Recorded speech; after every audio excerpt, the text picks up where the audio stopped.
Oh, sweetness. The Joe Rogan Experience podcast is brought to you by the Fleshlight. If you go to joerogan.net, click on the link for the Fleshlight and enter in the code name Rogan, you will get 15% off the #1 sex toy for men. I have used it. Our guest today, Bert Kreischer, can neither confirm nor deny. But I did have a run-in in Miami that seemed close to it. I don't know what that means. It's called Sex in a Can. Oh, it's the same guy, thing? but it looks like a beer can. Really? Yeah, and there's the lips.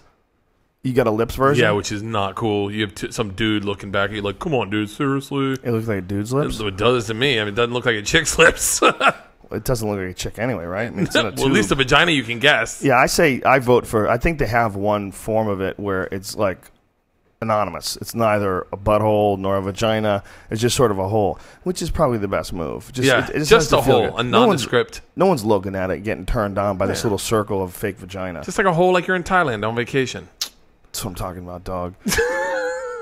Enter in the code name Rogan, you will get 15% off the number. I'm trying to shorten these things because I drag them on forever. We're also brought to you by Onnit.com, ONNIT, makers of Alpha Brain. Yes. Today is, what is today's date? It is it's the 28th. This is the 28th, which is Cyber Monday. So if you're hearing this on November 28th, and if you go to Onnit.com and enter in the code name Cyber, then you get 25% off just for today. Today's Cyber Monday. You ever heard of Cyber Monday? Yeah, I tried to buy a Zoom H2Z. Do you know what I'm talking about, Brian? That's an MP3 tablet player? Yeah. And I tried to buy it on Cyber Monday. Because apparently last Black Friday, my dad shit his pants in a Banana Republic. He shit his pants? He shit his pants in a Banana Republic. What happened? I was buying a jacket, this leather jacket, and he wanted a sweater. And all of a sudden he comes up, he's got my daughter's in his hands, and he goes, buddy, we're about to have a problem. I said, what's the matter? And he goes, I'm about to shit my pants. And we're in Beverly Hills. He goes, what do I do? I said, I think you just shit your pants, Dad. You're fucking 60 years old. You just shit your pants. He goes, wow. I gotta go. And he walked. Oh my God! Shit his pants in Beverly Hills and walked to his hotel. Oh my! How far is the walk? The Pretty Woman Hotel. We were on the Banana Republic in Beverly Hills, and he walked to the Pretty Woman Hotel. We shit in his pants, and then got up to the house, and he was like, "That was bad. God. That hasn't happened in a long time." Did his underwear contain this shit, or did it dribble down his legs? I have no idea, but when he was in his 30s, he used to shit his pants all the fucking time. Like, my dad shit his pants on the reg. Like, it was...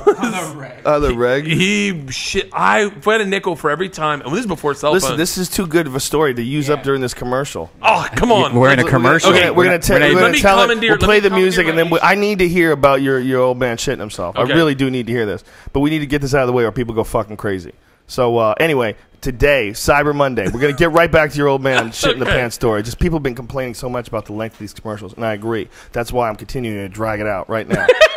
If you go to joerogan.net and click on the link every day, you get 10% off. If you click on the link for Alpha Brain, you get 10% off if you enter in the code name Rogan. And today, and only today, is the 25% sale. We also have a new product called New Mood, and New Mood is it's a 5-HTP supplement. It's also got L-tryptophan, which your body slowly converts to That's what I want. The building blocks. I was listening to you when I was in New York. I'll get you some. I want it. It's good stuff. It's good stuff. 5-HTP in and of itself. And as we say on all of these products, there's a 100% money-back guarantee. If you return, you don't even have to return it. You just eat it. You don't like it. You get your money back. And if you think that they're too expensive and you're interested in nootropics, please look it up online. There's plenty of great articles and great pieces written on nootropics. And if you want, just steal our ingredient list and make your own and save some money, okay? But if you want to buy from us, go to Onnit.com, ONNIT, and today you get 25% off with the code word cyber. All right, you dirty bitches. Bert Kreischer's in the house. The fucking machine the Joe Rogan has returned. Experience.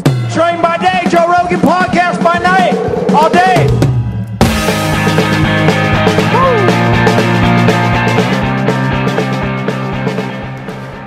Yeah, in our long, drawn-out commercials that I do to sponsor this podcast, to keep it free, ladies and gentlemen, because otherwise it would be unbearable if we couldn't make money from this fucker. Bert Kreischer was telling what I smell might be one of the great stories. No, about your dad. No, who he used to shit his pants all the time in his 30s. All the time. How long would you said the story began with you saying that he shit his pants in a Banana Republic in Beverly Hills, and it was like real. It was like the real coming of age part of my life when my dad looked at me and he was like, "Buddy, I'm about to shit my pants. What do I do?" Well, here's the worst part. Does the Banana Republic have a bathroom? Here's the fucking worst part of it, right? So I look at him and I go, "Just shit your pants, Dad. I think you got to shit your pants." I go, shit your pants a little bit and then walk as far as you can and get to your hotel. And he just left my daughters with me, like fucking dropped them and shit was like, your pants I'm fucking out of bit. here. And so he started walking down Rodeo or whatever, Burton or one of those roads to get to his hotel, right? So my mom comes up and she's like, where's your dad? And I said, oh, he left me this sweater. I got to buy it for him. Ended up buying him the sweater. And I go, he had to shit his pants. She goes, what do you mean he had to shit his pants? I go, he had to shit. So he shit his pants. And then he's walking down the street. I go, I'm sure we can catch him. He's walking slow. And then my wife comes up. She goes, where's your dad? And I go, he shit his pants. She goes, why didn't he just use the bathroom? I said, where's the bathroom? She goes, downstairs. And I went, I probably should have told him that.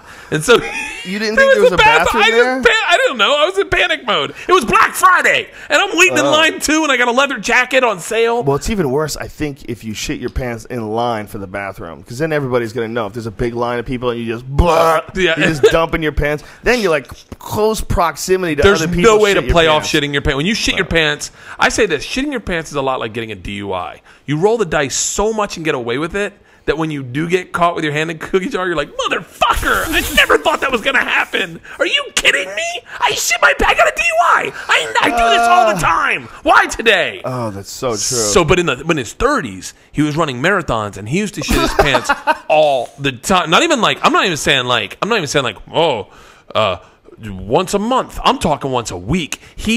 This is before cell phones too. He was in his 30s?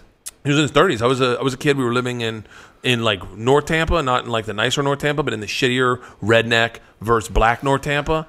And the first time I ever heard the N-word was in this neighborhood. But my dad used to run marathons. So we'd run like 5 miles, 10 miles, and he'd go out. And on these 10-mile runs, he shit his pants. So he'd go into these orange groves, shit himself, right? Clean himself the best he could, and then run home. But there were some nights, I remember these distinctly, it was before cell phones, where it'd get dark, and my mom's like, we got to go look for your dad. And we'd be driving his route where he'd run, and all of a sudden, like a naked, half-naked my dad would come out of the fucking orange groves like, I'm here! Get me in the car! Right now, I hope he come get him? Oh, he just would, it would be, I remember thunder and lightning, and he's just sitting in an orange grove, naked, like had to shit his pants. And we'd be like, over here, and he'd be like, all right, and he'd just hop in the front seat, go home, let's go! Like, real quick. He shit his pants a lot. He hates my stories. I hope if anyone is listening to this knows my dad, let him listen to this. Because every fucking story I ever tell, he fucking always goes, God damn your fucking imagination. That's not how it I did not shit my pants. I shit a little bit. I didn't shit you're making people think I shit my pants.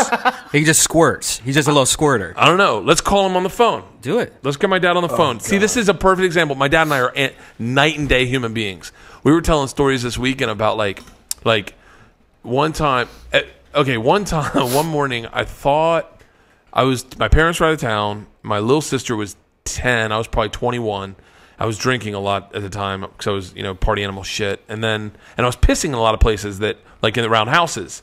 Like I pissed on my ex-girlfriend's dining room table and was walked in by her dad. Dude, you want to talk about a fucking nightmare? Oh my god! Wait a minute! You pissed on the dining room table of her house, Meddock, and her dad walked in and caught you. Her dad, Larry Meddock, in Orlando. Larry, if you're listening, I'm guilty. So here's because I never really accepted blame for it. I always said it never fucking happened. Because I didn't want it. Because I didn't want. Okay, why did you do it? Okay, it was Thanksgiving. It was right after the Rolling Stone magazine came out, and I go back to party. What do you mean the Rolling Stone magazine? With the number, the Rolling Stone in 1997 called me the #1 party animal in the country. Just for someone who doesn't know, and then that was a big deal. I became famous in town. I became famous in like Tampa, Florida, Tallahassee, Gainesville, Orlando, anywhere that I had people that went to Florida State lived. They knew who I was. They were like, "That's the fucking party guy." So if I went out, shots, really, weed, people put drugs in my hand, like it was fucking insane. I'd get roofied. I got roofied a couple times. So you became like a celebrity partier overnight. I became the guy that I'd walk before the article. I was just the loud, fun, shirtless guy on top of the bar, getting everyone in a frenzy. And then when the article came out, it was like the fucking linemen would come to the bar I drank at, Yanni's, and they'd pull me aside and they're like, "You're drinking with us tonight. We want to drink with the party animal." And then I'd just be up with these linemen, like 4 linemen, and we'd be just doing shots and shots and shots. And these guys are 350 pounds. Oh my god! I'm 218 at the time, probably. Like I threw 218 and probably more like 225. But and so I became like I say famous.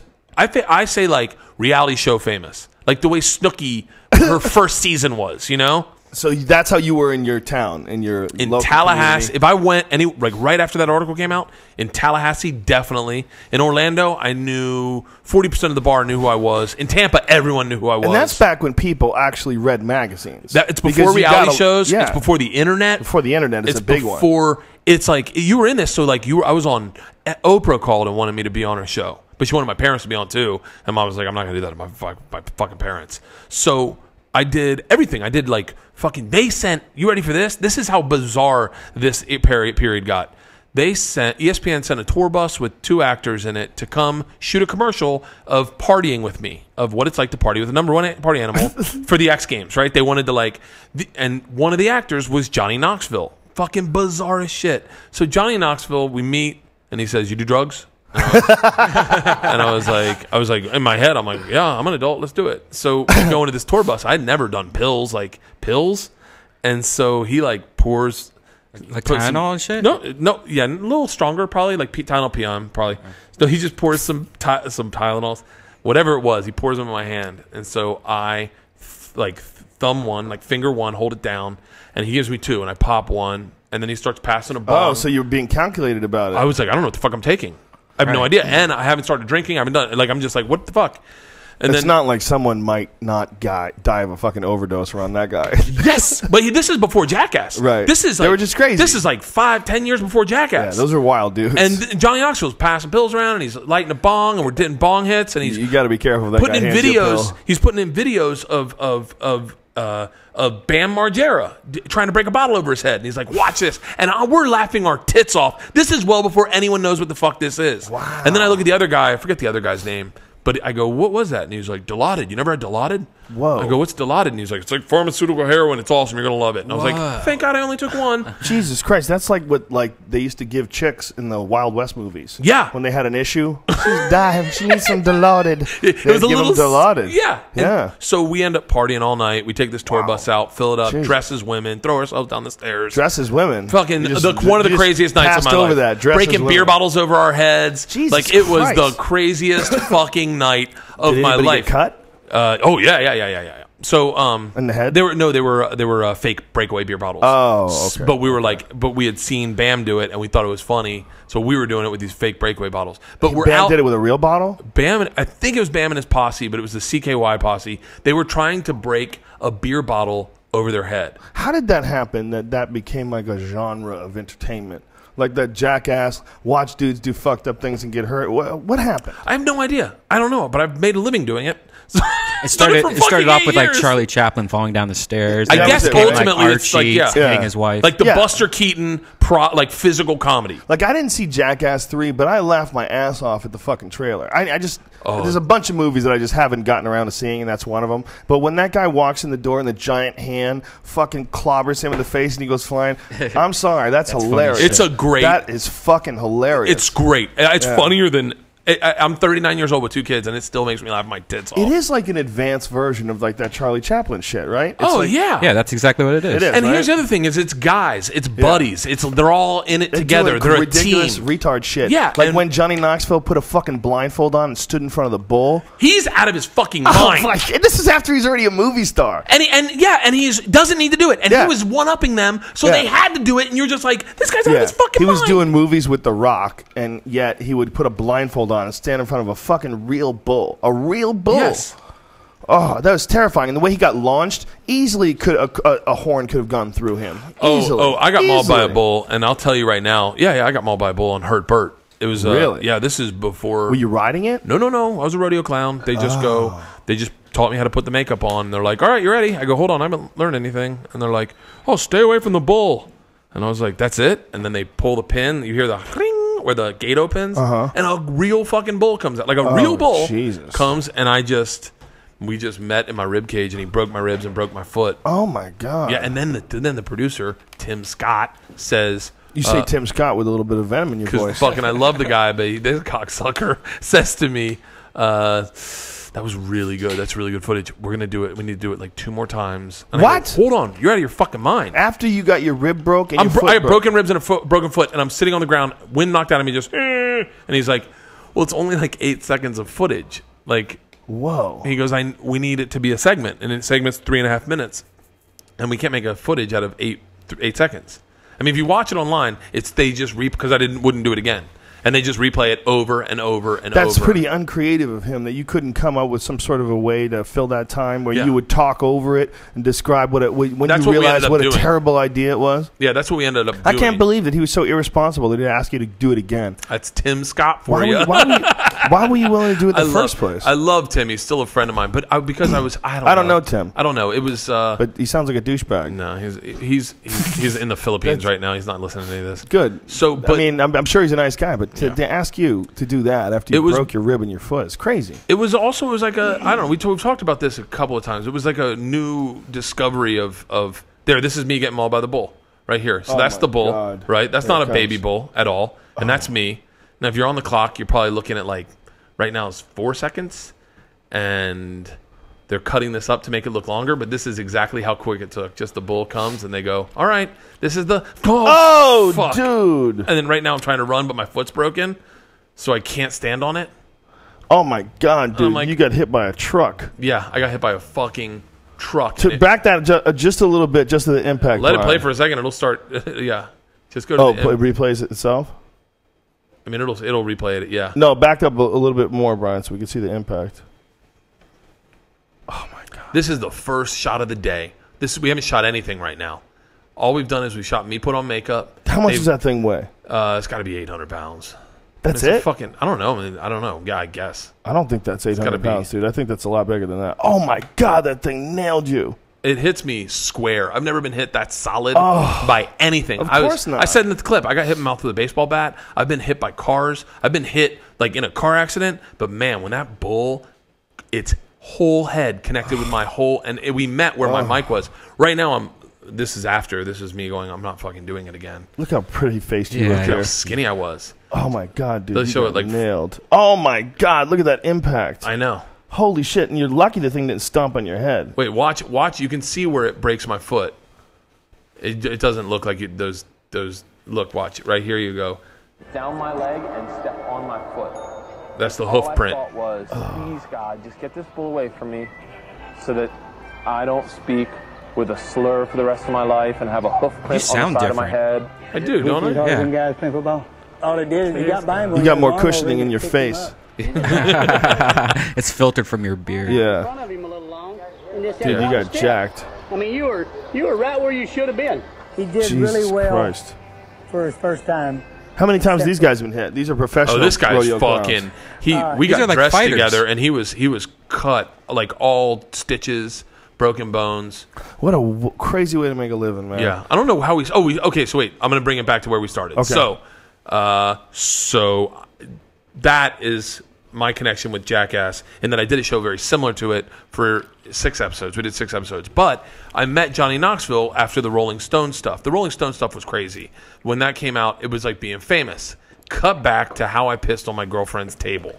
Yes. So thank you. So that was like unwinding it. That was nice. That was like untangling a necklace. I don't know how you did that. So we go out in Orlando. This is right after Thanksgiving when everyone's home. So everyone I know from Orlando is at every bar, all on like Church Street, I think is the name of the street. So we go out and it's fucking chaos. I'm with my girlfriend, her sister, and her sister's boyfriend, who was the coolest fucking guy, and he always had weed. So we go out and everyone's buying me shots. We're getting fucking hammered. Her parents had just bought a house. Just bought this brand new house. And it was their dream house. We had Thanksgiving together. We held hands. Talked about how at the table, how this is everything we've worked for, guys, as a team. We saved. We scrimped. Anyway, we go back to her house, and I'm like, I'm not fucking done. Like, I want to keep drinking. And this guy, Danny's like, oh, yeah, me too. So we get like a 12-pack of beer, and we go out to the dock, and that's all I remember. Danny then, the next morning, recounts everything to me. Because she walks in the first thing in the morning. She's like, did you piss on my dining room table? And I'm like, no, why would I fucking do that? I'm a grown man. I don't piss on tables. She's like, my dad said he caught you pissing on our table. I'm like, your dad is crazy. He doesn't like me because I'm the party animal, and he's trying to get me out of your life. That's what's fucking going on. And you can get out of the fucking room if you're going to blame me on shit. Say, I'm the party animal? I'm sure. I'm sure. In those, Bert, I'm the party animal. I'm the party animal. Do you know who the fuck you're talking to right now? He wants me out of your life. I'm the number one party animal in the country. But something to the, yeah, I'm sure I actually use those words. so anyways. You probably had a T-shirt of it explaining it all. Did you ever think about getting "I'm the party animal" tattooed anywhere on your body? I was thinking about getting a squirrel with a beer can and a cigarette that said "the party squirrel" on it one time. The party squirrel. Who's gonna fucking question that tattoo? So wait, tell me what your tattoo about. It's if about I pulled you party over, squirrel. if I was a cop and I pulled you over and you had a party squirrel tattoo on, I'd immediately take you to jail. I'm like, I know this guy did something fucked up in the last couple months. We just got to get it out of him. We're just going to sit down and go, you know what you did, just tell me. You know what you did, just tell me, and we'll all get out of here early. We'll get you a nice quick sentence. Just tell me what happened. So I don't even know what you're talking about. Okay. So she... All right, party squirrel. Get back in your fucking cage. So she goes out to the breakfast table where her family is. Oh, my God. And how much piss are we talking about here? In my head, it didn't happen. In your head, it didn't happen. You completely blacked out. Fucking, I swear to you on my children right now, I laid in that bed and rolled over and I went, how fucking wait a minute then. How do you know your homie didn't fucking sell you down the river? Maybe he pissed on the table and then said that you did it. That's why he woke you up in the morning. He knew you blacked out and then he blamed you for pissing on the table. That's what's going through my head right now as I roll back over and I go, fuck this. Or maybe you peed out of your butt. Maybe that would be called shitting, but yeah, maybe. No, that would be called a Brian train wreck. Bonk. Are you smoking a regular cigarette over there? No, it's got weed in it. All right. So good for you. So Danny, the boyfriend, comes in and and his eyes are like so excited. He goes, "Heard you pissed on their table." Oh no! And I'm like, "No, why is everyone fucking saying that?" And he's like, "Because her dad walked in on you pissing on the table." And I said, "He's fucking lying." He goes, "Man, he is pretty set in that he saw you pissing on their dining room table." And I go, "Danny, I don't remember fucking anything." He goes, "Well, we got these beers. We went out to their dock. Do you remember that?" And I go, "Yes." And he was like, "And I had a joint." And I go, "Okay, I remember that." And he's like, "And then you ate the joint." And I was like, "I don't remember that." And he goes, "Yeah, I said, hold this, and you ate it and laughed. And then we killed all the beers out there." And I go, "Fuck, we did?" And he was like, "Yeah." And then you start piecing back like little things. I go, "Did we get stuck in a phone booth last night?" And he's like, "No, we got locked in their food cabinet, like in their food closet." Like a pantry? In their pantry, because we were eating in their kitchen, and this I start remember. I go, yeah. So the girlfriends come out. The girlfriends come out. No, it was a sliding door. So we were eating, and the girlfriends came out, the sisters, and they go, "You're fucking making a ton of noise." So me and Danny went into the pantry and shut the door, but then we couldn't figure out how to open it because there wasn't a handle. So you guys were hammered, and inside a pantry, and they shoved you in the pantry to quiet you down. We shoved ourselves into the pantry so that we could continue eating. We're like, we're going to bed. They left. We went to the pantry, shut the door, and then I remember sitting in the pantry. I do remember this distinctly, is us being in the pantry, thinking we were in a phone booth, laughing how hard they had all this food in this phone booth. And we're like, can you believe this phone booth has fucking Doritos in it? So then, that's all I remember. So then, he says to me, he goes, "There, man, he's really adamant." So he leaves. I lay back down, and I'm like, I can't believe I'm being framed for this shit. All of a sudden, I start... You ever have one of those where you remember the dream you had last night? And I distinctly remember seeing her dad in his underwear in my dream. What? And I'm like, wait, I did have a dream about her dad in his underwear. That's odd. Whoa. And then I was like, but he was in here yelling at me. It's not a dream. You had sex with an old man. No, what happened was, and then I start going, oh shit, this totally did happen. I woke up in the middle of the night, walked out to their dining room table, erect, and tried to go to the bathroom. You know how you kind of try to lean it down? So I must have been making a ton of noise at their dining room table, pissed on their dining room table, full-blown pissed on their dining room table. You remember this now? Now I'm remembering. I'm like, oh shit, I fucking do remember this. You remember being erect? I remember. Yeah, I remember. Weird. I just remember trying to pee. You know how when you have one of those nights where you're like in the bathroom and you're like, I can't get it. Like lean like forward. You gotta lean forward. So I'm leaning forward over their dining room table trying to piss, making a ton of noise, knocking everything off of it. He comes out in his tighty whities. I remember that because she came back in and I go, "Does your dad wear tighty whities?" And she goes, "He does." "Why?" And I went, "Never mind." Oh, no. I mean, you can't dream. Like no one wears. Oh, so anyway. How old were you? I dream about tighty whities. 20s. Let's say 26, 25. Oh my God. So here's the worst part. He yells at me and he goes, what the fuck are you doing? And I said, "I'm going to bed." And he said, "Where's your bed?" And I point to the dining room table. I go, "Right here." And he goes, "What?" So I David Blaine the tablecloth, pull it, lay on the bed, on on top of their table. After you pissed on it? In my own piss, in a Superman cape full of piss, just curtain myself up to the neck, go back to sleep, and he gets me up and walks me into my bed and puts me back in my bed. And I'm like... What a nice guy. Our relationship was fucking doomed. Like, there was no... I get up that... He's a nice guy. He's a really nice... Larry Maddock is a saint. Because if that happened to one of my daughters in my house, I would have beat the fucking kid's ass. So I get up... Would you really, man? No. Do it like that again, though. I would beat the fucking kid's ass. I like that. I like the passion in your voice. Have you ever considered acting? Maybe. I pee all the time when I'm really wasted. Like, if I black out, like, drunk night, I'll wake up and think, like, oh, I have to pee right now. And I always, like, put on a shirt the next morning. I'm like, oh, why does this smell like urine? Oh, I did it again. Yeah. I do it all the time when I drink a lot. Like, so when you drink a lot, you'll piss the bed? I think I get confused and I wake up and I'm like, I just pee on my... I pee in suitcases a lot. Like if What? Yeah. I peed in hampers. I've heard of really drunk people peeing in suitcases. Yeah. That's actually fairly common. Yeah, it happens maybe twice a year, but it still happens enough where I'm just Did Eddie ever do something like that? No. Eddie never did something like that. Probably. That sounds like something right up Eddie Bravo's. Yeah, he probably peed on a Falcon. Eddie used to have these blackouts that were so bad I had to write a story about it. I wrote a blog entry called Drunk Eddie. I think I read that. Yeah. Was that about when you guys were in Rome and he missed his flight? Germany. Yeah, well, he didn't miss his flight. He took my car to the airport. He was so hammered, and he woke up in the backseat of the car, didn't know anything. I go downstairs. I'm like, there's a car supposed to take me to the airport for Rogan? And they go, Rogan already left. And I go, what? He goes, yeah, long hair, tattoos. Like, motherfucker. So I call Eddie. That's not Joe Rogan. The airport's like an hour and a half away. He's only 5 minutes away from it by the time I call him. Like, the car is already there. And I'm like, what happened, man? What are you doing? He said, I don't know. I woke up in the back of this car. To be fair, he was wearing Joe's clothes, though. He was wearing an outfit that resembled me. Really? No, I'm just kidding. It was... just a party time, you know. He just got hammered. Yeah. Some dudes, man, they just can actually forget what happened. Oh yeah, I've definitely blacked out. I don't drink like that anymore. I have not had an episode like that in a really long time, like in years, like 20, You know what I stopped doing? years. Just the last few days, like 4 days, I stopped drinking caffeine. I wish I needed to do that. I cut it all out. I've never done that ever. Like consciously cut it out. But I'm like, I love coffee. I like the smell of it. I like the ritual of it. I make French press coffee, so I grind the beans and I put nice water. You know, I use clean filtered water, and I get these Kona coffee beans from Hawaii. It's delicious. It tastes good. But it's you get these spikes, and then the crash is the really fucked up thing.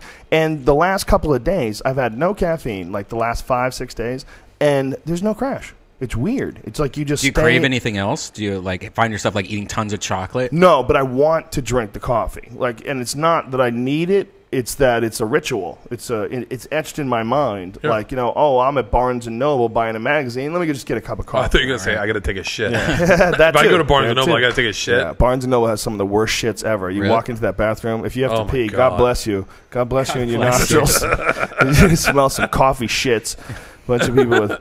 Yeah, just eating those fucking cookies and drinking coffee. I can't. Here's my problem with coffee. Here's why I want to cut it out. Because I have my first cup and I feel really good. Right. Then I go, let's have another cup. Let's have another cup. So I have my other cup, and then I'm like, man, I'm fucking tweaking. I need to write. I need to get some shit done. Let's fold laundry. And then I have my third cup, and now my eyes are twitching, and I'm like, I don't feel so good. I want to take a Xanax and go to bed. And I'm like, why can't I just find a happy middle ground? Yeah, it's good if you want to get something done. Like, it's good. I debated back and forth whether or not to have one right before the podcast, because it's always good to be charged up while you do the podcast. But I was like, no, let's see what happens, because I've been doing this for the past, like I said, I guess it's probably been about 5 or 6 days now, and very little alcohol. The only alcohol, I've been limiting myself to like one drink, one glass of wine, maybe 2 at the most, but that's it.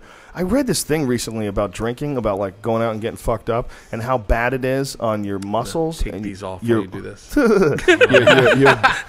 your body's ability to recover, and that it takes you 3 weeks to get back to 100%. 3 weeks. Man, you can be 24 hours and I'm back. Shit that it does, like when you get severely dehydrated from really getting hammered and really hungover, there's also an effect on cerebrospinal fluid that takes 2 weeks to recover from.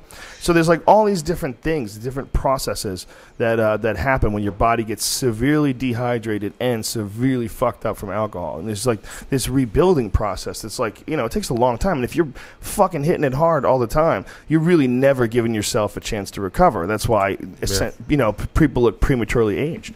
You know, and I started feeling recently that like I've never taken time away from coffee. I've never taken time away from alcohol. You know, I've always done whatever I wanted to do. If I want to have a couple of beers, I'll have a couple of beers. If I wanted to drink wine, I'll drink wine. I never thought about it. I never like tried to limit myself. So there's a psychological pull. There's a problem. It's like you start thinking about it, and psychologically, you can see how people can get addicted to things. Because psychologically, when you resist something, I went on a diet once for a little while. I tried the Atkins diet just for a goof, just to see what it's like. Great fucking diet. Yeah, it's good, except if you cut something out of your life, like pasta, dude, that is the shit you're gonna crave in such a rabid way, man. I never want cookies, but when I was on Atkins, I wanted cookies all the fucking time. It's easy to eat clean if you decide to eat clean, but if you got some crazy law, like if you have some rules, and now you know you're following those, you're not just eating clean. You know you're following those specific rules. All the things that aren't on there are the things you start craving. Yeah. You know? The second I quit drinking, I go, that's when all the beer commercials look awesome. Yeah. I'm like, man, I can't ever quit. I can't ever quit for good. That's why I need to reel it in every now and then and go, all right, I need to be in control of everything. So I don't want to be a fucking alcoholic. I don't want to be some lush who you see on stage and all he does is slur his words and lays down on the stage. Yeah, an alcohol commercial, a beer commercial, that's all you really need. It's just that little push. It's like what it is you're already thinking about getting drunk. That alcohol commercial, like people say that targets children and it looks like, what a great party. Yeah, sorta. Yeah. But you know who it really targets? It really targets guys who aren't partying. That's what it really targets. You're thinking about, have that beer. Maybe if I broke up with the wife now, I'm only 50. You know, I got another shot in me, man. I've seen some fucking old guys with some young girls uglier than me, man. I was thinking that today. You start thinking things like that. But it's such a natural feeling. It's normal. It's a normal part of being a monkey. So my dad is going through like that. Your dad's ready to get some young pussy? No, I don't know. But bring him around the podcast. Let's see what's up. If there's a girl out there, and there's 500,000 people on this podcast. There's a girl in there that's into a 65-year-old who's like shitting his pants. Some girls like that. I know a girl that likes that. I'll get her on. Smell of urine and dead sperm. That's not what I was trying. He had a blood infection and almost died. Whoa! Like like a week ago, 2 weeks, a week ago. So now you got that charity pussy coming your way. I see what you're doing here. I like how you're working. That sympathy pussy. That here it comes. Old shit is really in his fucking head about fuck. It's almost over. And then then it got into my head, and I was like, wow, man, I'm 39. Like this party's coming. You're healthy, dude. You enjoy the moment. That's the most important thing. But take care of your vehicle. You know, the real problem with fucking alcohol is alcohol kills your vehicle. You know, the marijuana. Look, don't put alcohol in your car. The best thing for your world. The body is a vehicle, Brian Redban. The body, the human body. The problem is alcohol is fun as fuck. You know, there's the very few things like that are as fun as just a good night out when you're drunk with a bunch of fun friends and you're all laughing and cracking up. And at the end of the night, you go eat somewhere stupid. Eat some greasy meat concoction with cheese and gravy, and you take your fat, stupid ass to bed. You know, those nights are fun, man. Those are some brilliant nights. But goddamn, those Sunday mornings suck a bag, don't they? They suck, dude. Yeah. That feeling of hungover as you're headed to the airport and you can't drink enough water. You're like, especially the Vegas ones. I think the Vegas ones are the worst. Yeah, because also you get outside of those casinos and there's no longer oxygen pumping everywhere. Yeah. Is that a myth? No, they actually do that, and there's no clocks in any casinos. That's true, but don't you have a watch, you stupid fuck? No, because my watch is my iPhone, and they scramble all the iPhones, so none of the phones work, so you have no phone shit. Do you believe that? Do you believe they scramble the phone? Fuck yeah, I do. Really? I don't believe that they scramble it 100%, but I believe that as soon as I walk in there, I'll go from 3 bars to no service, back and forth, back and forth. Yeah, it does go back and forth. Almost like they're making your phones cut off. Yeah. So that you could just say to your wife, "What, honey, I'm by the tables. I'll call you in an hour." You motherfucker! You no, it's a good thing for that. Gamble our money away. And they set those places up like you get lost in them. Oh, yeah. Like all the carpet's fucking confusing. Yeah, and there's a maze. You realize you're going through all those machines. They're not set up in some sort of an orderly way that's easy to see from space. No, there's a goddamn maze. It's like the maze of The Shining. That's exactly what it's like. They want to get you in there and hopefully suck everything out of you. Suck the money out of you, either through your balls, there's hookers in those mazes, or suck the money out through the machines. We had a hooker one time in Vegas. Not had a hooker, but we had a hooker proposition, me and my buddy Eddie. And she was one of the hottest chicks I've ever seen in my life. And my buddy Eddie was like, how much? And she was like, $1,300. I can't. Why can't you? Because I'm trying to drive home tonight. This is good for driving. Yeah. It's just a cigarette. Yeah, until I go, wow, my feet feel like they're glued into the... This is space weed. It's good for driving. This makes you think you're not even driving anymore. Yeah. Man, driving here on the, whatchamacallit, I felt like I was in a video game. It's called a highway, son. Who's the stoned one? Huh? Yeah, what is that? Driving in on that whatchamacallit. I was in that thing that I always get onto. It's that newfangled hard surface the Earth is using. It's the thing I put the alcohol in all the time. All those new monkeys. The new monkeys that are transporting themselves in a much more rapid way. They have this hard surface. What is it called? Whatever. Anyway. Point being. Marijuana fucks my driving up. I could never drive high. Really? How can you drive high? I do jujitsu. Well, I don't drive that high. I'll be here for a few hours. I'm pretty sober by the time I actually leave, but I do jujitsu high. I do a lot of things high. I do comedy high. Does sugar stop your buzz? But also, I have to realize I have a high tolerance. Yeah. Yeah. When you're smoking, like my last year of college, I was smoking a lot of weed, and I could smoke all night long and be fine. But now if I took like a hit, I definitely feel it. Especially, I think weed was different back then too. Weed's good for you. Bert Kreischer, let me tell you something. Don't listen to me. Don't follow my advice because it's faulty. I have, it's a lot of trial and error, and I've made quite a few errors. I'm not saying I'm right about everything, but I'm right about this. Weed, my friend. Look, I'm not right about everything, but I'm definitely right about friend, this. Is good for you. And what you are afraid of with weed is what we all need. We all need a little humility. We all need to be terrified by the Matrix. We all need a view of the great beyond. And what weed gives you is a terrifying feeling of your mortality. It gives you a feeling of insecurity, a feeling of what you can call paranoia, but because what it is you've dropped all the blinders all around you, and you realize how ridiculous this proposition is, period. There is no way around the fact that it's ridiculous. We are, in fact, just one part of a universe. It's above our head. There's no actual ending to any of it, and it just goes, and we're a part of it, and we're floating in it, and we're only here for a little bit, and we don't know what we're doing. And everybody knows as much as you do, and you don't know anything. I mean, there's people who know more facts, they know more about the laws of physics, they know more about, but the purpose of it all, or where it ends, or what it's for, or what is there a meaning to this? Is this just a device to move entropy forward? Is this just a device for innovation? What are the humans? What is this life? Yeah. No one knows. Not a fucking one. No one.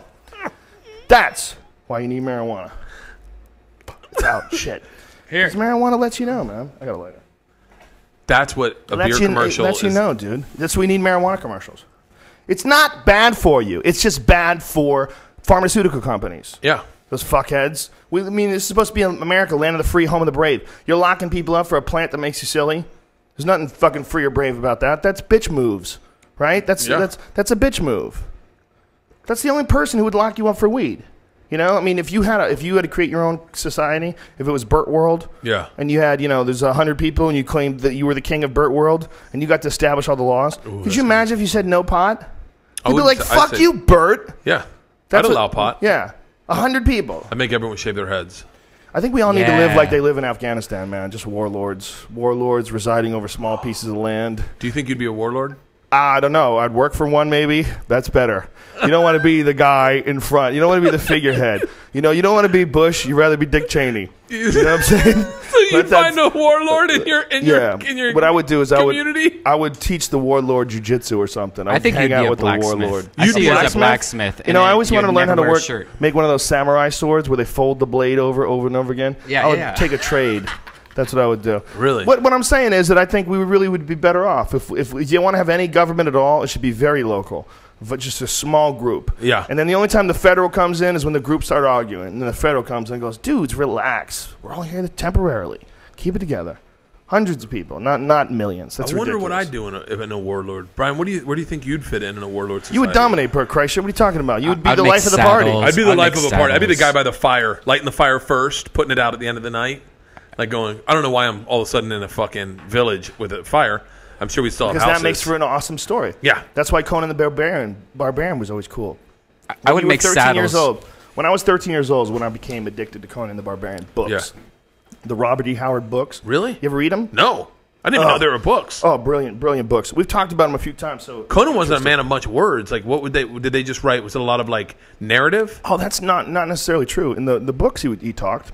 Really? But the adventures were so fucking deep. It was all about this guy named Robert E. Howard. And what's that guy's name that's on...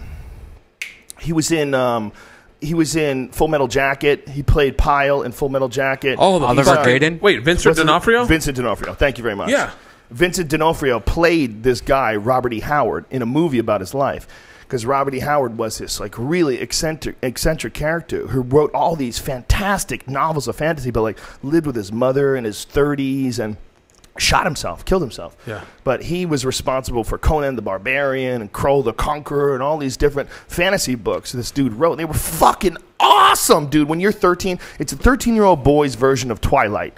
Is what it's like. They're just these fantastic fucking stories of, of sorcerers and fucking sword fights and demons, and it's just awesome shit. Man, and you read that? I never read shit at 13. Oh, dude, those were the books, man. I read when that was 13. then, this is now at 13. You ever watch that? That was my shit. Swan Lake or the little mouse that rode their motorcycle? No. Ralph. You never got into comic books or anything? No, I never read a comic book in my life. Really? What about you, Brian? You got into comic books? Yeah. I actually just read The Walking Dead, and I heard read the it's whole. Oh my shit. God! And then I started watching it. I just watched the first episode. So fucking it good. follows the comic almost exact. Like the timeline's a little switched around, but it's so amazing how well they. It's a good show. So good. That's the only show I'm watching these days. The only fiction show I'm watching. Really? Yeah, Walking Dead. I tried to get into everything. I gave up. Well, I still like Breaking Bad. Next time when I'm getting my tattoo finished, I'm going to go back and watch the rest of Breaking Bad. I thought you were going to get a Breaking Bad tattoo. Yeah, man, I'm going to get a meth pipe on my shoulder blade. Let everybody know I'm down to fucking party. I saw some new white rap dude on TV last night. Last night I was up late at night watching the Pac-Man fight. I had it on DVR. I hadn't watched it yet. Yeah. Versus Blinky? No. What? Juan Manuel. How dare you? That was a really good one, bro. See, that's the reason he keeps putting these bombs out there. Because every now and then he hits one out of the park. Juan Manuel Marquez. Anyway, they had this awesome fight, and I still hadn't watched it. So I was up watching it, and what the hell were we talking about? What was the point? I don't know. Pac-Man?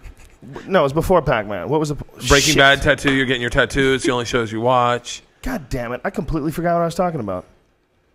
Can someone tweet us real quick and tell us what we were talking about? We smoke too much pot, folks. It helps and it hurts. It's there, and yet it's not. What? It's ethereal. I apologize. It's probably my fault. How's it your fault? Because I brought up Pac-Man. You definitely threw us off the fucking... You did, but it was worth doing. You can blame me. It was worth doing. You were the one on the fucking Nina the Pinta and the Santa Maria going, look, guys, a whale! And Columbus is like, huh? Oh, shit. It was something I was watching on TV. That's what I was talking about. Oh, this new white rapper. Thank you. Oh, yeah. Some guy has got a song. I don't know who he is. I don't know, but he was with that Birdman guy. Do you Manny? Do you know who the Birdman guy is? The guy from Fresh. Manny Fresh from the Hot Boys. Yes. Yeah. And apparently that guy is like the #1 guy in the car game. You know what that means? Yeah. Like he always has the freshest cars. His cars are ridiculous. I've seen like articles about him in Dub magazine. Like, he stole all the money from Juvie. He gets like $1 million worth of cars every year, just new cars constantly. Really? Hooks them up, makes them like super stereos, badass rims, customizes, custom colors. Like a white rapper. That you were talking about. Well, no, that's the white story that you were. Yeah. This guy's in the video with him. Right. No, he's in the video, and there's this new guy, and he's like, "Who in the club doesn't give a fuck?" Like that's like essentially the song. Yeah. And the guy's like got all these crazy tattoos all over his body, and I'm looking at this Birdman guy, and he has this star tattooed on his head. He's got like something tattooed on his face. He's got like teardrops tattooed, and he's got a star tattooed on the top of his head. And Brian, can you pull up an image of him? Yeah, he's the recent images you want because I'm sure he gets tattooed a lot. He's just a crazy fucking. And I'm watching this. Take off parental controls and do reset. I'm watching LikeBrian.com, by the way. What am I searching for? You're searching Manny for Fresh's butthole. Birdman tattoos, top of head. Look for that. And I'm watching this. I'm like, wow, this is some crazy music. I'm like, I wonder what my grandfather would think if my grandfather, who came here from Italy, in the 1930s, I think he came. Maybe it was the 1920s. Came to America from Italy. I wonder, he was like into Sinatra and shit. You'd go over to his house, they would be playing opera music. I wonder how alien that would be for him. To like, if he could be my age, if he could be in his 40s, sitting in front of the TV, I bet he'd laugh absolutely hysterically. I bet he'd think it was a joke. I bet he'd look at it and go, like really go get a gut laugh and go, I can't believe this is hilarious. I wish. I don't think he would have taken it that well. I don't think he would have taken it. Right, what's it? Birdman tattoo, head butthole? Upset. No, don't put butthole in there. Fucker. All right. Oh, hey, Brian. So many stars. Brian, Olive Garden. There, I already said it. Now you can't say it. Go fuck yourself. Oh, that's his star tattoo? How about that, huh? Is this what you're getting? Are you kidding me? Yeah, he's got a bunch. Sometimes too far east is west. Isn't that nuts? Homeboy's crazy. That's wild, man. He's got stars tattooed all over his head. I don't understand what the, like... Look at it. He's got, like, writing on his head. Man, him and Whoa, he's like... Get some more face tattoos. Look up face tattoo. Because I think he's got something big on his cheek, too. Man, I was Googling Wayne's tattoos, because Wayne's tattoos are crazy, too. Lil Wayne. Oh, yeah. Those guys are wild. And then I got into the UFC guy with the swastika tattooed on his stomach. You know who I'm talking about? No. Who got a swat? Look at it. No, back up one, Brian. Back up. Oh, my God. Wait, no, not him. There was one. There was Birdman is above you. It's above you. Right there. See that? Click that. Yeah. Birdman is the he's got lighter like crazy skinned black ball. Oh, you've got fucked. This is probably not what you're looking for, but here's a virus, bitch. I have a Mac. Wait, you have a Mac. The viruses don't work. I always forget this one. Amazing how many PC people want to still stick with PCs after that. Dude, trust me, man. The moment the numbers of Mac users, moment they get up to a certain amount where it's worthy of their time, then they'll start writing viruses. If it's worthy of their time. I don't understand. But they don't have it now, dummy. What do you care? You can get them now where there's no viruses. That's better. Whoa, there's another side to his head. The other side's got a bunch of shit, too. I would the other side's got some on his cheek. Right there. That one right there. Boom. That's fucking shit. I'd love to be his nurse if he was in a coma and just read him. Read him? Yeah, like just look at his body while he's out. So you don't have to worry about him getting just angry look at and just read everything about his body. And have one of his friends to explain, CMH is the neighborhood in New Orleans we grew up in. Cash Money Hoes. Cash Money Hoes? It's a weird way of living, man. I mean, they're making they're making a living, a sensational one, out of just living big. I mean, that's what they're offering. They're talking about how big they're living, showing you how they don't give a fuck, getting tattoos on their head, driving around Bentleys. What, bitch? Literally. What? Yeah, exactly. Stop me from winning. I dare you. Yeah. Look at his fucking face. That's before the stars on the head. Yeah. That's the one, man. He's got something. He's crying. That means he's killed 3 rainbows. Yeah, but there's something on his cheek that you're not catching in that picture. There's something written on his cheek. It's hard to see in that picture. But in the video, you kind of see it. He's essentially got writing all over his face. He really does have writing all over his face. He's a wild dude. I've been wanting to get a tattoo lately. What do you want to get? How about that squirrel with the beer, huh? Come on, party squirrel. I would have to get. I would have to get sleeved. What was your first one? You didn't have any on News Radio, right? No, I had one that I got. It was like the graphics logo. I remember that's when I was like, "Wow, it's got the graphics logo." It was very similar. It was like a demon with a jester's hat on. I was a retard. I was like 23 or something like that when I got that. With a jester's hat? Yeah, I was such a dummy. And I still have it. You want to see it? Yeah. Oh, yeah, I forgot. You still have it. For some reason, I thought you got it covered up. That one right there. Oh, shut up! Yeah, I drew it, actually. And that's right. I had a guy. It's actually a pretty cool tattoo for 1989. Show the camera. Oh, okay. I drew that in. Fuck. Got caught up here. I drew that in whatever it was when I had it done. I guess it was probably like 1990 or something. I guess it's not a good idea to mix electricity with the new studio. I like this new studio a lot. Everything's under control. We got it handled. What do you do in your next hour? I don't know, man. Oh, wait. Hopefully soon. When do we start talking about Fear Factor? I might do it Louis C.K. style. I like the way he's doing it, man. He's just releasing it on the internet. That's really the smart way to do it. I want to figure out if there's a way to do that. How much would you charge? $5, $2? Yeah, $5 is good. $5. You can stream it live. Or it doesn't matter. It doesn't have to be live. You should be able to just get it whenever you want it. You just make it a podcast, but a paid one on iTunes, like a movie, like a rental. That's sort of a good idea, but I would have to set it up correctly. Okay. Can I tell you? I mean, maybe good cameras and make sure it's directed well. That's kind of a part of a stand-up. Is like when you watch a stand-up special, what's really cool is a special, but what's really underrated is like all the people that do it behind the scenes. Like the guy who directs the UFC is a very good friend of mine, Anthony Giordano, and he's the one who did my my special too. But like he's a guy who understands like how to make something look cool, how to cut things, how to shoot things. Like bring some life to it, not just here, record this, but record this and put it into focus in an artistic way that makes it more exciting. Yeah. So I have to figure out how Heffron and I were do it. talking about doing dates together in February. Oh, really? That's awesome. And Where are you guys going to do it? I don't know. I think Dorfman's brother. I love Heffron. He's great. Set it up. He's a great guy to have on the road with you too. He's a great guy. He's put together. What's that? What? Nothing. Microphone. Me? Yeah. Am I talking into it wrong? Oh yeah. It was like you were trying to suck a dick. Jesus Christ. So we were talking about doing dates in February. You turned it that way on purpose. You did. Did I? Yeah, you were getting really upset when we were talking earlier. You blacked out, bro. Peed all over the table. Fucking pissed all over me. You don't even remember? No, I don't. Man, yeah, you had a boner. I had a dream. It was huge. It was a huge boner. Do you guys wear tighty whities? No, I don't. I've been going back to the tighter ones lately because I did boxers for like 10 or 15 years, but it was just too dangerous. Like, boxers entangled with your dick, and you're like waking up and you're like, why is my dick like asleep? And then you realize your boxers all wrapped up. I wear the tighty whitey style, but I wear black underwear because I don't want to see my fart stains. Yeah, I do. I do a splattered paint. I don't look. want to be reminded of it. Look, this is just a part of being a human being. You got to pretend that hole that shit comes out of, that occasionally air doesn't leak out of there, and occasionally it stains your underwear. Are we playing games here? Are we going adults here? Why are you giving me white underwear? Is this a fucking test that I can't win? Is this a test I cannot pass? Yes? Yeah, there's yellow by my dick. That's because my dick drips piss, okay? What am I supposed to do? Get toilet paper out and dab it? No, I'm a man. I stick it back in my pants, and then we clean the fucking underwear, and in a couple months, I buy new pairs. That's all right? Amen, Black brother. ones.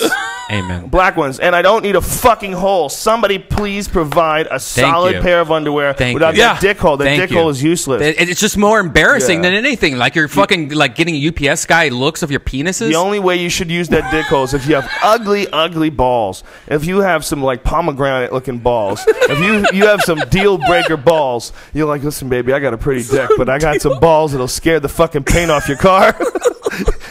You don't want to scare off the. Like, listen, baby, you can see my balls eventually, but right now here's my dick. Oh, it's a beautiful dick. It's a glowing sword of passion and lust. Oh my god! But then you see the balls, and they're just like troll eyeballs. My balls are horrible, and they drip. They're leaking. My balls are so bad. How bad are they? Bad. What's wrong with them? The ball stops at like say 4 inches, 5. But the scrotum keeps going to like 7. That's because you have a lot of potential for manliness. Yeah. What it is, it's like say if you went to a surgeon and they were going to give you artificial breasts, they would make a nice deep pocket for a good set of double Ds. You got to create some space, and that's what it is. You just got a lot of room. Nice. That makes me feel a lot better about my balls. People pay big money you could have like giant balls. You could be totally running shit. That'd be great if a doctor told you that. He'd give you a scrotum exam. He's like, man, you're going to be a great man. This is what he says to you. He says you have a lot of potential to be the greatest American ever. Jesus we measure potential ball size. What it counts in America is how big are your balls. That's really what we admire in people. Yeah. If you really want to get real, what we admire is how big are your balls. What are you willing to do? Yeah. How crazy are you willing to get? That's why a show like Jackass works. That's why stand-up comedy works. That's why fighting works. That's why anything crazy. How crazy are you willing to get? And I was watching this show where they were talking about this guy who died recently, who's a professional snowboarder, and apparently he caused an avalanche. And I think I heard about this guy. Yeah.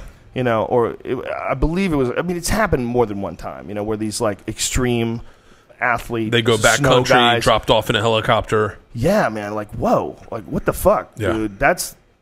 That's as real as it gets. Oh, dude, for a sport. Have you seen? I think the only reason I take this, I say to you, have you seen? But the only reason I probably saw it is because of your news feed on Twitter. Have you seen the guy in the squirrel outfit jump off the fucking thing and miss the ground? Yes, missed the ground by like 6 fucking feet. Oh my god, it's incredible! And he's going 100 miles an hour. Oh, that is one of the most amazing videos I've ever seen. It's insane. What are those called? Squirrel outfits. Squirrel outfits. Squirrel outfits. I think they're called squirrel suits. That's what it looks like. It looks like a flying squirrel. Yeah, it's incredible.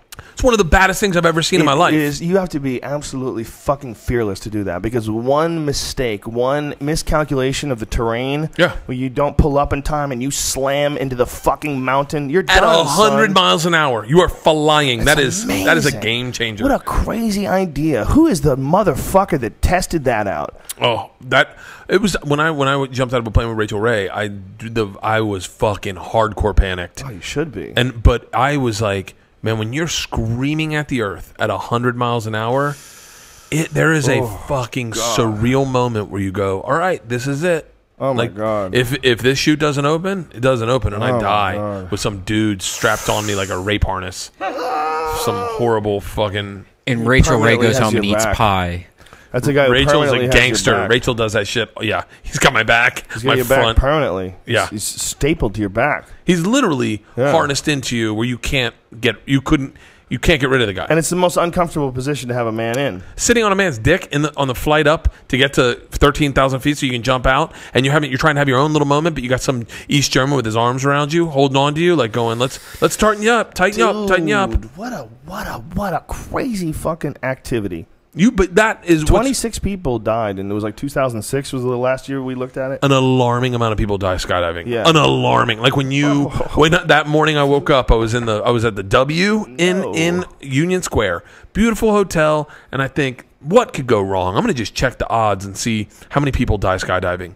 And they were like, up to this year, mind you, it's like fucking August, and they're like 46, and I was like, 40 fucking 6. That's a lot of people. Like I'm not comfortable with those odds. And that is in a year. In a year. In a year. Oh. And then you see a video. They show you a video, and they go, it's an old dude, and he goes, you have to know you're entering into an activity that is likely to cause death. You may die today. And you're like, wait, why would I want to do this? It's not that cool.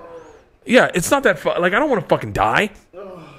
But then you do it, and you land, and you live, and there is a week where you feel like you have a secret that no one knows. Like a fucking week where you are the most powerful human being. In your head, you see movies where a guy's running across the top of the thing, and in your head you go, I could do that. I jumped out of a fucking plane. Like you feel limitless. You feel like you've climbed the tallest mountain. You jumped out of a fucking plane and you lived. You beat the odds. You fucking won. And then you get addicted to that. And I know Rachel and I have been doing some crazy shit, like just doing some bizarre shit lately. And in February we're going swimming with sharks, and I was like in the cage, and she goes, fuck it, out of the cage. So we're going swimming with sharks out of the cage, and then we're gonna do. Whoa! What's going on with you and Rachel Ray? Yeah, I've been make you do a lot of Jaeger bombs, and then you're like, hey, let's do these. Do you ever black out? Only really nice wine. I have blacked out with Rachel. Yeah, Rachel Ray's peeing on you. No. Rachel Ray blacked out. I've definitely we partied in Mexico. With her? You blacked out with her before? We partied in Mexico. Me, her, and her husband, and we killed. I will say because I don't want anyone to think that she drinks a lot, but I murdered some wine, like nice wine, in her room with her husband. Did he comb your hair? Is this a cuckold story? Yeah, no, exactly. Very cool people. Very cool. You docked with this. I understand. If you want to keep the party going, you have to tell no tales. I understand. Listen, I would do this exact same thing if I was you. I love Rachel and I love John. Who doesn't love Rachel Ray? But if her and her husband makes me some lasagna and we're in a hotel room, I'm not going to fuck the guy. She looks like she's got a great personality. Like she's a lot of fun. She's a human being. She just seems like a fun person to be around. She's a blast. She doesn't seem negative at all. Not in one part.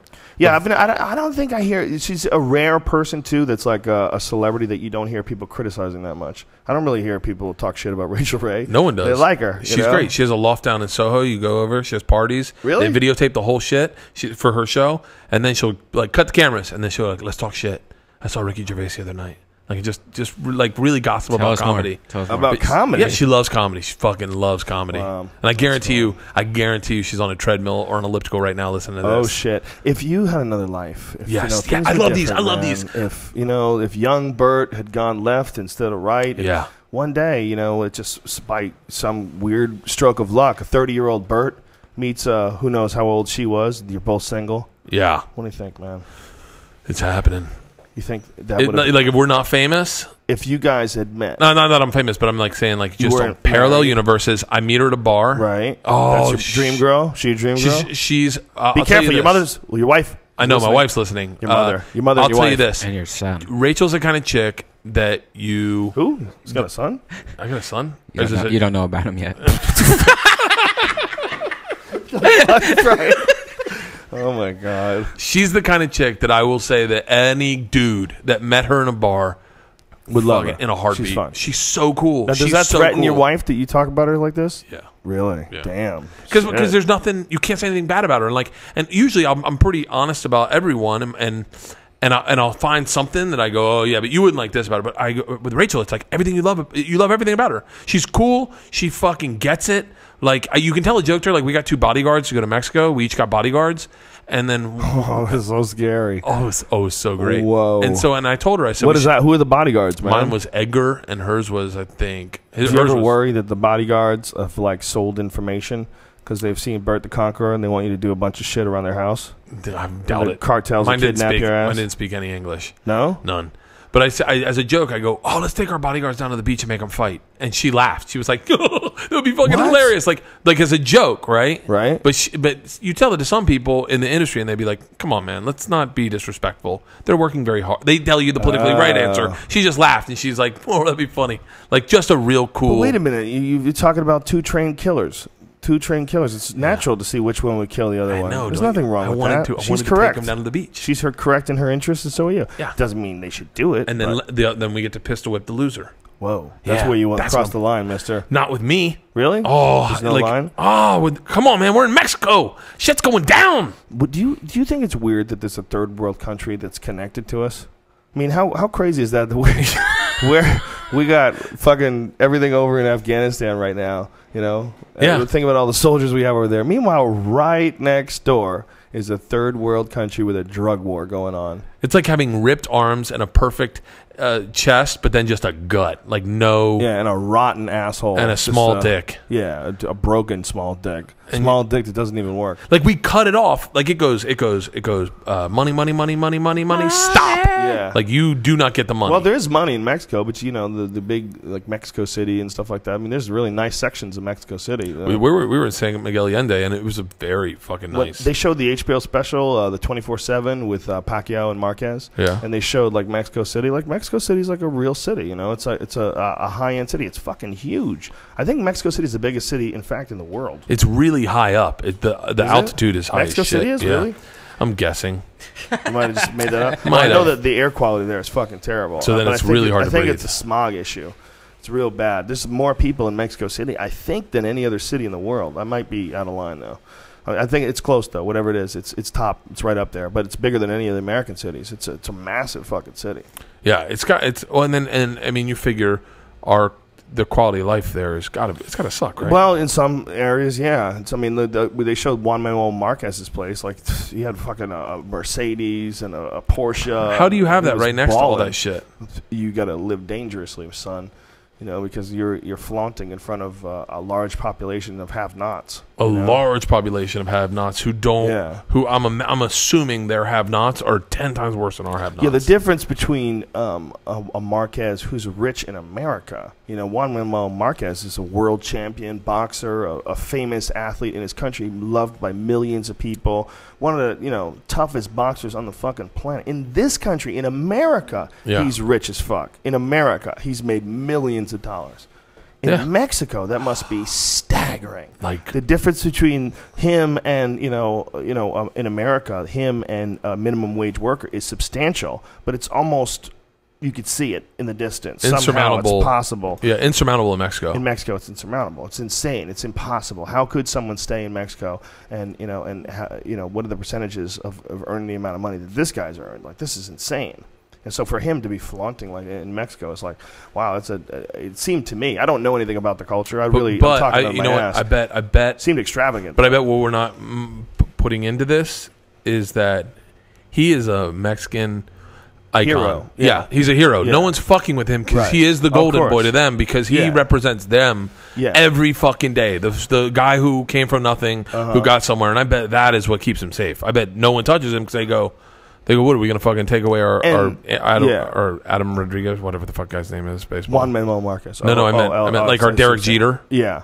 Yeah, he is. You know, he's a badass motherfucker. You know, he like fights for the pride of Mexico too, along with it. You know, and he's a Mexican boxer, man. Those Mexican boxers are fucking gangster. Yeah. Punch me, beat me, some of the wildest and you will not knock ever. Me out. Yeah, there's been some of the best fighters ever. Julio Cesar Chavez in his prime is probably one of my all-time favorite boxers to watch because he would just beat dudes down with like volume punching. He wouldn't punch like even like full blast 100%. He wouldn't like engage in wild slugfest. He would just fucking methodically move and throw beatings on dudes and hit him with body shots and break guys. Just slowly break guys. You know, and even guys that were more talented than him. Like did you see the Meldrick Taylor fight? And, wait, Meldrick Taylor's the guy who can barely speak now?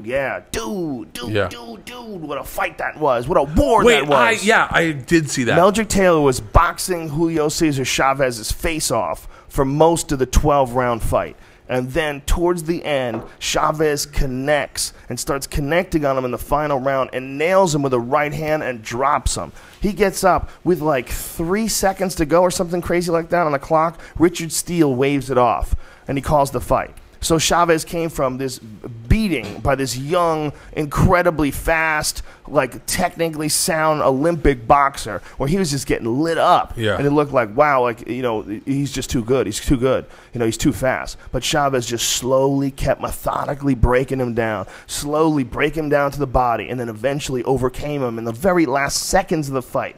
Overcame him and would have for sure stopped him. If Richard Steele made him stand up again, it didn't matter. He would have stopped him. Yeah. He would have jumped on him again. 8 seconds is not enough. He wouldn't have lasted. He was done. Yeah. You know, but whatever it was, even if it was 2 or 1 seconds, it was the right call. Meldrick Taylor was fucked up. He was pissing blood, and he was never the same again. And if you watch videos of him, he stalks with a pronounced stagger and stutter. Well, that is one of the most like obvious examples of a fighter who has a really tough fight, like an all-time epic battle, and then essentially never reaches that performance level again. Yeah. And you don't know whether or not it's physical, like it took a lot out of their body, which, you know, does play a factor of a real big beating like that. I mean, a real war. That can really, those body shots that Chavez hit him with over and over again, that could really wreak havoc on you. And then you also got to consider his motivation. When a guy gets beat up, sometimes they don't have the zest and the fire that they had when they were undefeated and they thought they were unstoppable. That's me. Yeah, piss-strong dudes, man. They just fucking, you know, young and full of confidence. They got the world at their feet. Yeah.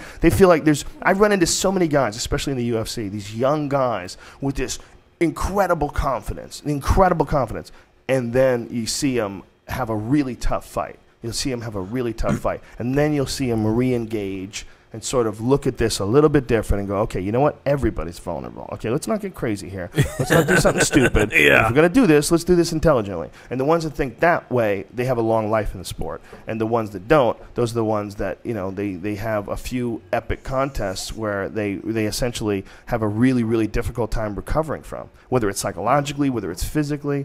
You know, those really, really tough ones. Those are the hard ones to come back from. Getting your ass kicked is more psychological, I think. It is, but it's important for people, too. It's a humility thing. You need to know that that's possible to you. You can't always be the hammer. And for a lot of young, fast people, especially, a lot of young athletic people, they're always the hammer. You get used to being the hammer. You're terrified of being the nail.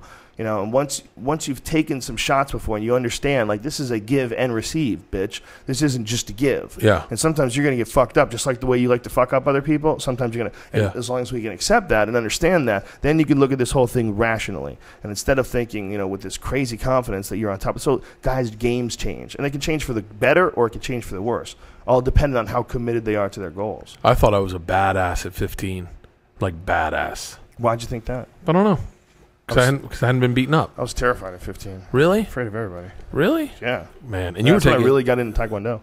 Yeah, I just thought I was tough. I was big, Like I was a bigger kid. Like I was in the top of the level of the height and size, and I just thought I was tough. And then you get your dick knocked in the dirt a couple times, and you're like, okay. I got humiliated in what wasn't really a fight. It wasn't a fight, but it was a bigger kid who just did something to me. Peed on you? No, he wrestled me to the ground. He like hip tossed me to the ground. We were just playing around. Yeah. You know, like I don't remember what started it off. I wasn't really that friendly with him, but I was like, hey, what's up? You know, it was one of those things.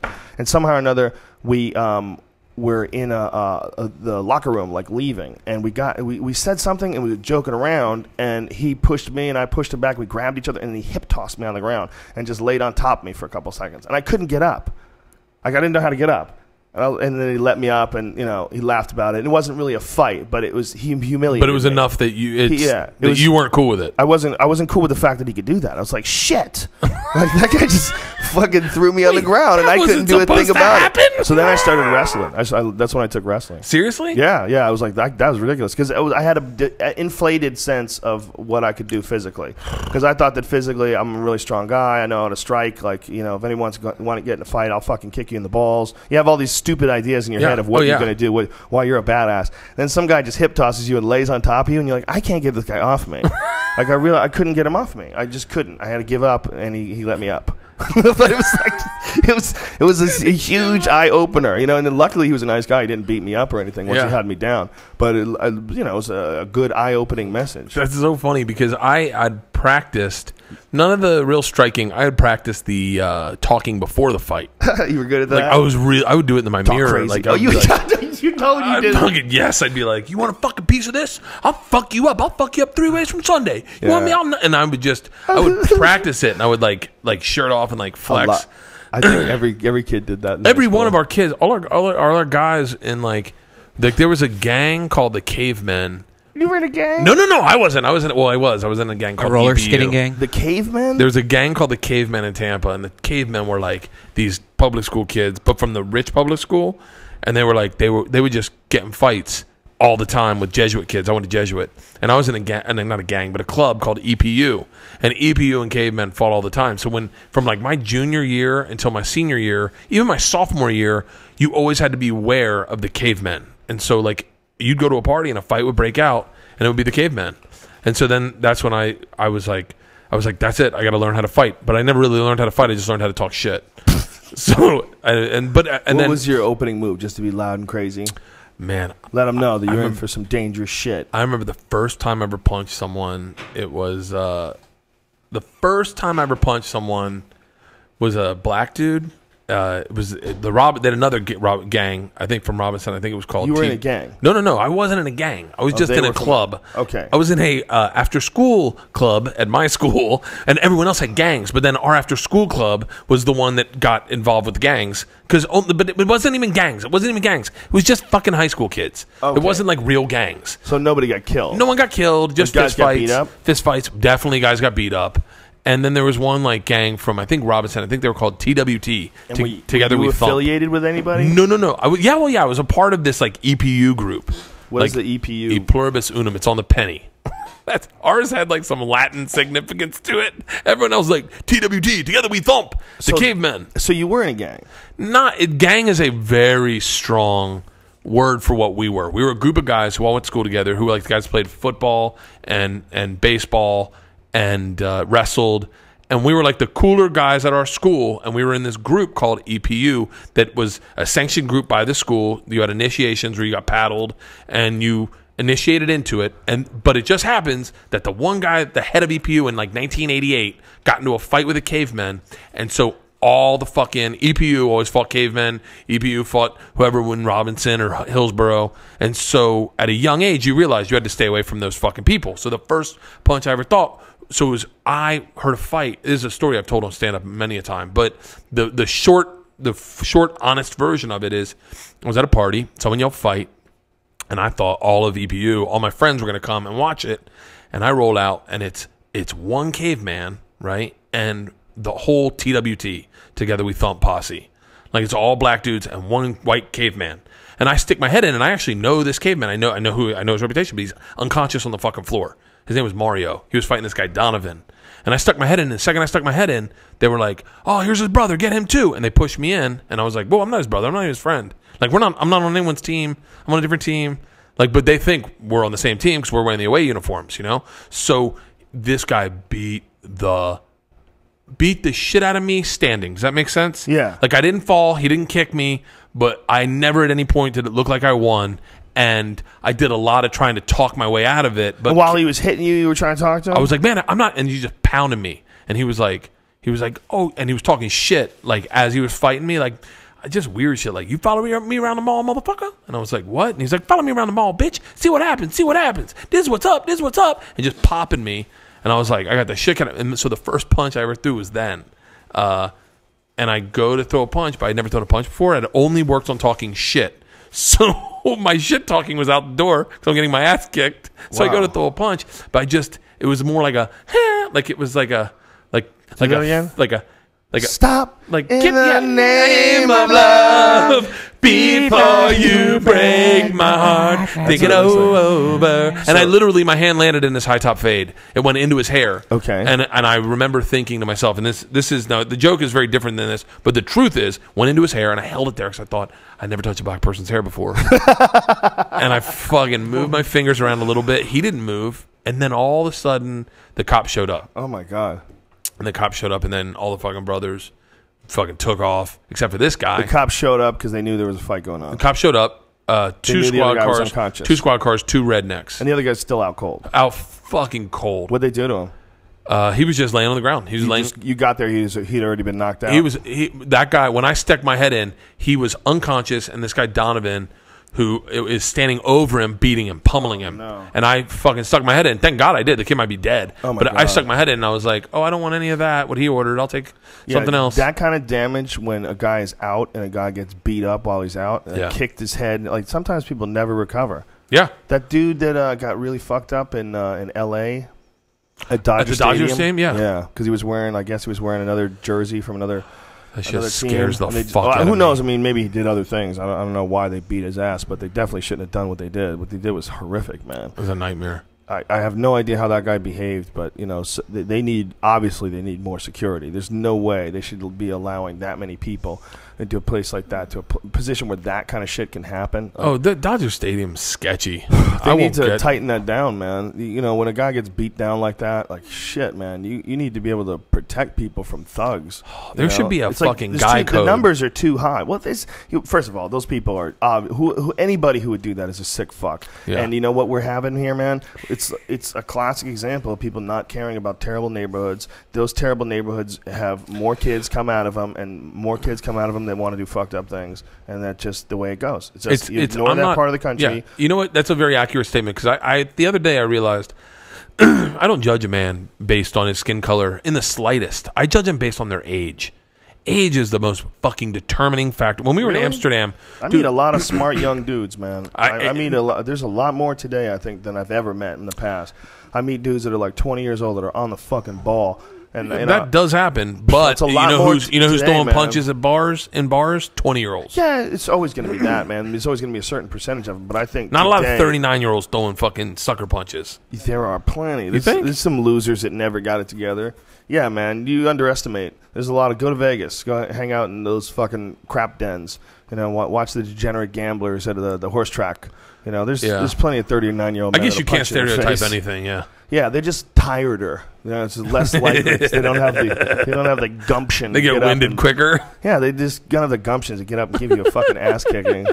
It really depends on what they ate for lunch. Yeah, they might have had a burrito and they just got no energy and they're just ready to shit their pants. If a guy talks shit to you, when was the last time a guy talked shit to you? Oh, I don't know. I mean, it happens. It hasn't happened in a long time. Most people are really nice to me. I'm very lucky. When people say, like, what's the downside to, people knowing who you are when you go to the UFC or like a stranger shows? Or somebody you paid to do that? A stranger? What the fuck are you eating? Dick. like a stranger or someone you paid to do that? Thank God you're broadcasting. I'm eating DMT. So yeah, you haven't had a confrontation in a while. No, people are generally cool. Did you ever think? I'm nice. You know, I think, you know, if you come to me with some sort of a predetermined idea of who I am, or, you know, what you think about something I said once, and, you know, you're angry at me, then it's probably not going to be a fun conversation. I've had that happen before, where people like misinterpret something I said, or take it out of context, or disagree with it, you know, and that can happen. But for the most part, most of the people that meet me are nice. Nice. And even when someone does, I'm like, listen, man, it's just an opinion, you know. You don't have to get...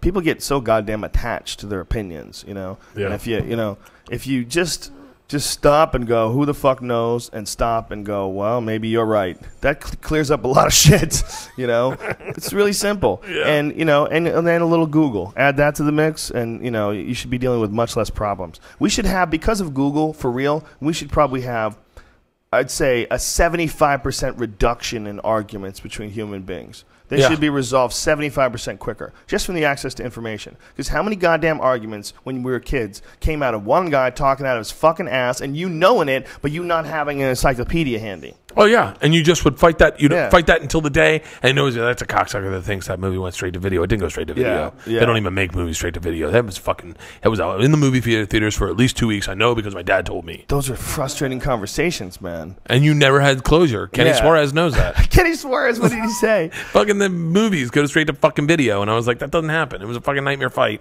when we were kids. And I still remember it. Yeah. I mean, we had fights. You'd argue with someone, and you just get into it with them, and you just would never have closure. And you'd fucking be like, fine, will you agree to disagree, and I'll just hate your guts secretly behind your back. Bert Kreischer talking about how he handles relationships. Everybody has their own approach. What's yours? Call us now at 1-800. What is it? I'm from Chicago right now, and I have a question for Bert Kreischer. Shoot. Bert, my wife has 3 nipples, but both of them are on her asshole.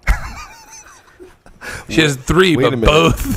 Are they like circling her asshole, like crop circles? No, like they're inside. But if you can feel them with your finger, and if you come down here, we'll show you. It's I need to know what to do though. You need to bail on this one. Wait. No. I like these failed improvs. My wife's What's on the actual breast area where the nipple would have been? Where the areola is? There's an areola with no nipple? Car keys, mostly. Have you ever dated a girl who had essentially an areola and no nipple? Have you ever dated girls like that? I've dated girls that's areolas have been chopped off, and then they've had boobs put in them and then sewn back on. And then it's like, that's like a ghost nipple in some ways, you know? That's not like a, you know what I mean? Be a ghost nipple. I wanna be a ghost nipple. What is that? Is that a real song? No, I just made that up. Listen, I don't Saw know. your girlfriend's butthole. Yeah, that was the song that we were barbecued one night, and we were hanging out with him, and he had just started dating this particular lass, and for some reason we started singing a song called "I Saw Your Girlfriend's Butthole."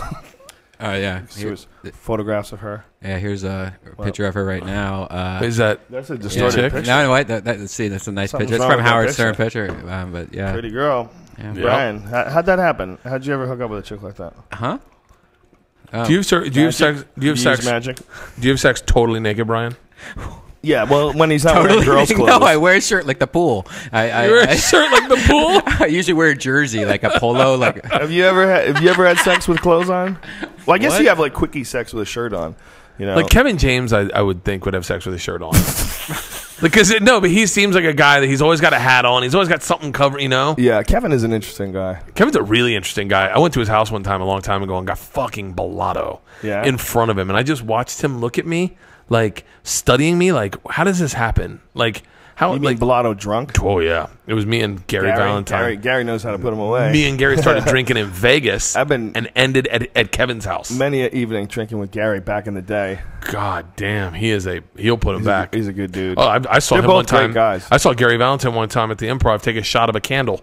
He took a shot of it, put it back, and he goes, that wasn't a fucking shot. All right, let's keep going, guys. Let's keep going. No, he drank it? He just fucking shot it back, and hit a candle, hit him in the mouth, and he put it back, and he goes, that wasn't a shot. Let's keep going, guys.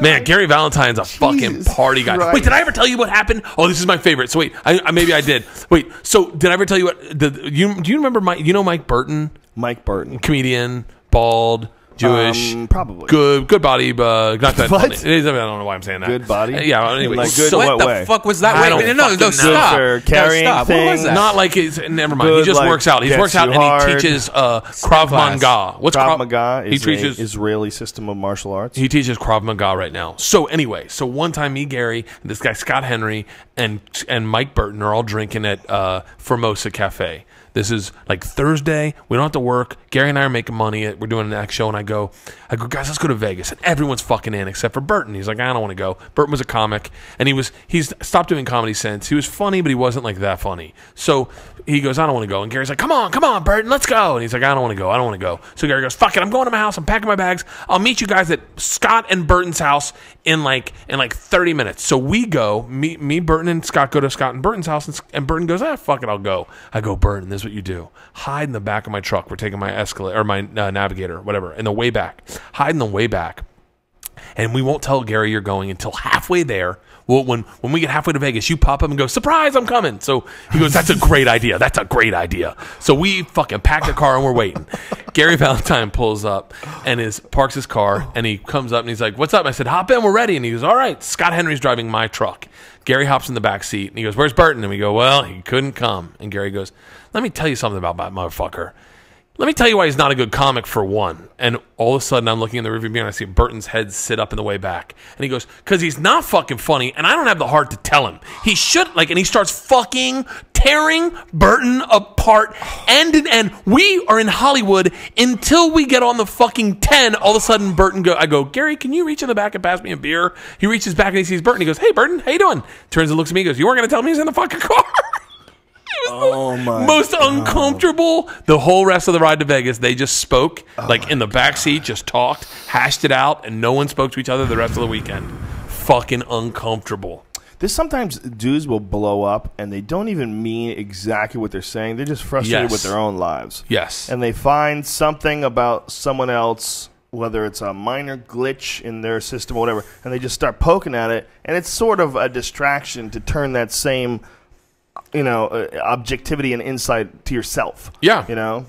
I've done it. I've done it when I was less, but when I was younger in this business. Like, I would definitely take apart someone I did not know. Yeah. And look at their act and be like, that fuck. And you could get me started on someone, and I would destroy that motherfucker and pick apart everything. And then all they had to say was, hey, man, I'm a big fan of your stuff. I'd be like, I like you too. I'm a big fan of you too. Love you. I've been a big fan for a long time. But there are dudes that are annoying. I mean, there's no getting past that. There are guys who get up there that are annoying. Yeah. But you just got to avoid them, I just avoid their acts. That's the best way. Just kind of get out of their way when they're up and just. But you can do that. You can do that when you're young. A lot of times you got to follow that person. Well, the follow is not the real issue. It's when someone tells you what you can't do. You ever have that when you open for those guys? Oh, fuck that. Yeah. That is there's some real negative dudes out there that will start to like micromanage your act. When you work at B clubs, that happens a lot. Oh yeah. The headliner will tell you whatever you do, you can't talk about farming. You can have your whole opening bit about farming. Like, how about I have a different bit about farming than you do? Is that okay? Yeah. What the fuck, dude? You can't tell me what I can't talk about. It's one thing if a guy purposely tries to step on your material, and that I'm sure you've had happen. I've had that happen a ton. Where you open or you have one day where you'll be the headliner and he'll be the middle act and he'll have a certain set and it'll do well, and then you'll have a bunch of bits on certain subjects, and all of a sudden the next night he magically has these new bits that you can tell are new bits. They cut off short. They're not expanded on, and they're about the same exact subjects that you talk about. And they're just sometimes it's not even. It's a roadblock. It's just stepping on what you're about to talk about. He's trying to make your act less effective on purpose. Fucking exhausting. Isn't that amazing, and it's happened to me so much. It happens to a lot of comics when they're in 32. They're not making a ton of money. They're making $1,200 on the road, and they've got some feature act making $700. Who's like, fuck this guy. I've never heard of him. Right. I'm gonna make sure that they flip flop this at the end of the week. Right. And they sell 5 DVDs with 2 T-shirts, and they'll undercut your sales. I'm selling a DVD for $20, and this guy's, I'm selling all my shit for $25. Bam! It's really unfortunate. It's the only way you should go to do shows with someone is if you're friends with someone. I don't like doing I love doing the K-Rock shows because I know all those people that do those. They have that big April Fool's April Foolishness show on April Fool's Day or April Fool's Day weekend, whatever it is.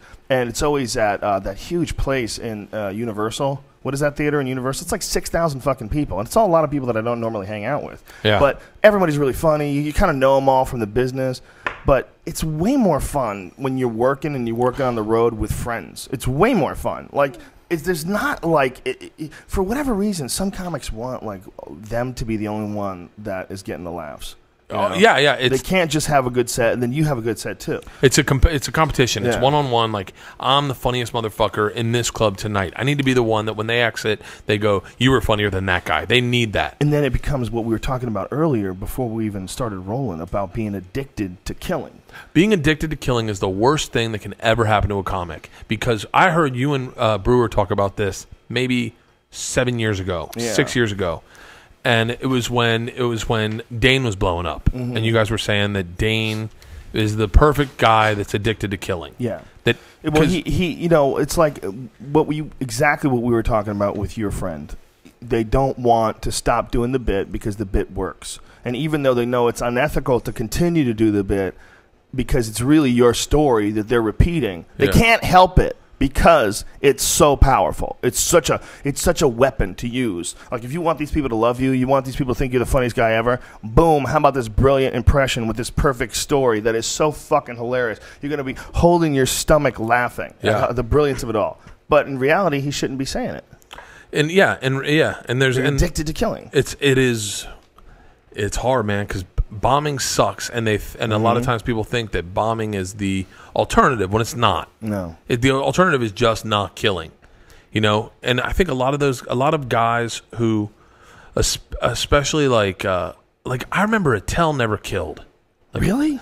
Like, he always killed to comics. Like, we always loved him. But, like, a lot of times he'd do 50-50 in the room and at the cellar. Because, in all honesty, he was working on new shit all the time. All the time. He was always taking a bit. And it was not about the crowd. It was not about them. He knew if he wanted to, he could murder that crowd in a heartbeat. For him, it was about the art and finding the right way how to kill someone with a hammer. Like, what's the funniest way to kill someone with a hammer? How do you kill... Like, and he would... I swear to God, he must have said, kill someone with a hammer 150 times as when I lived in New York, and tried to work that out.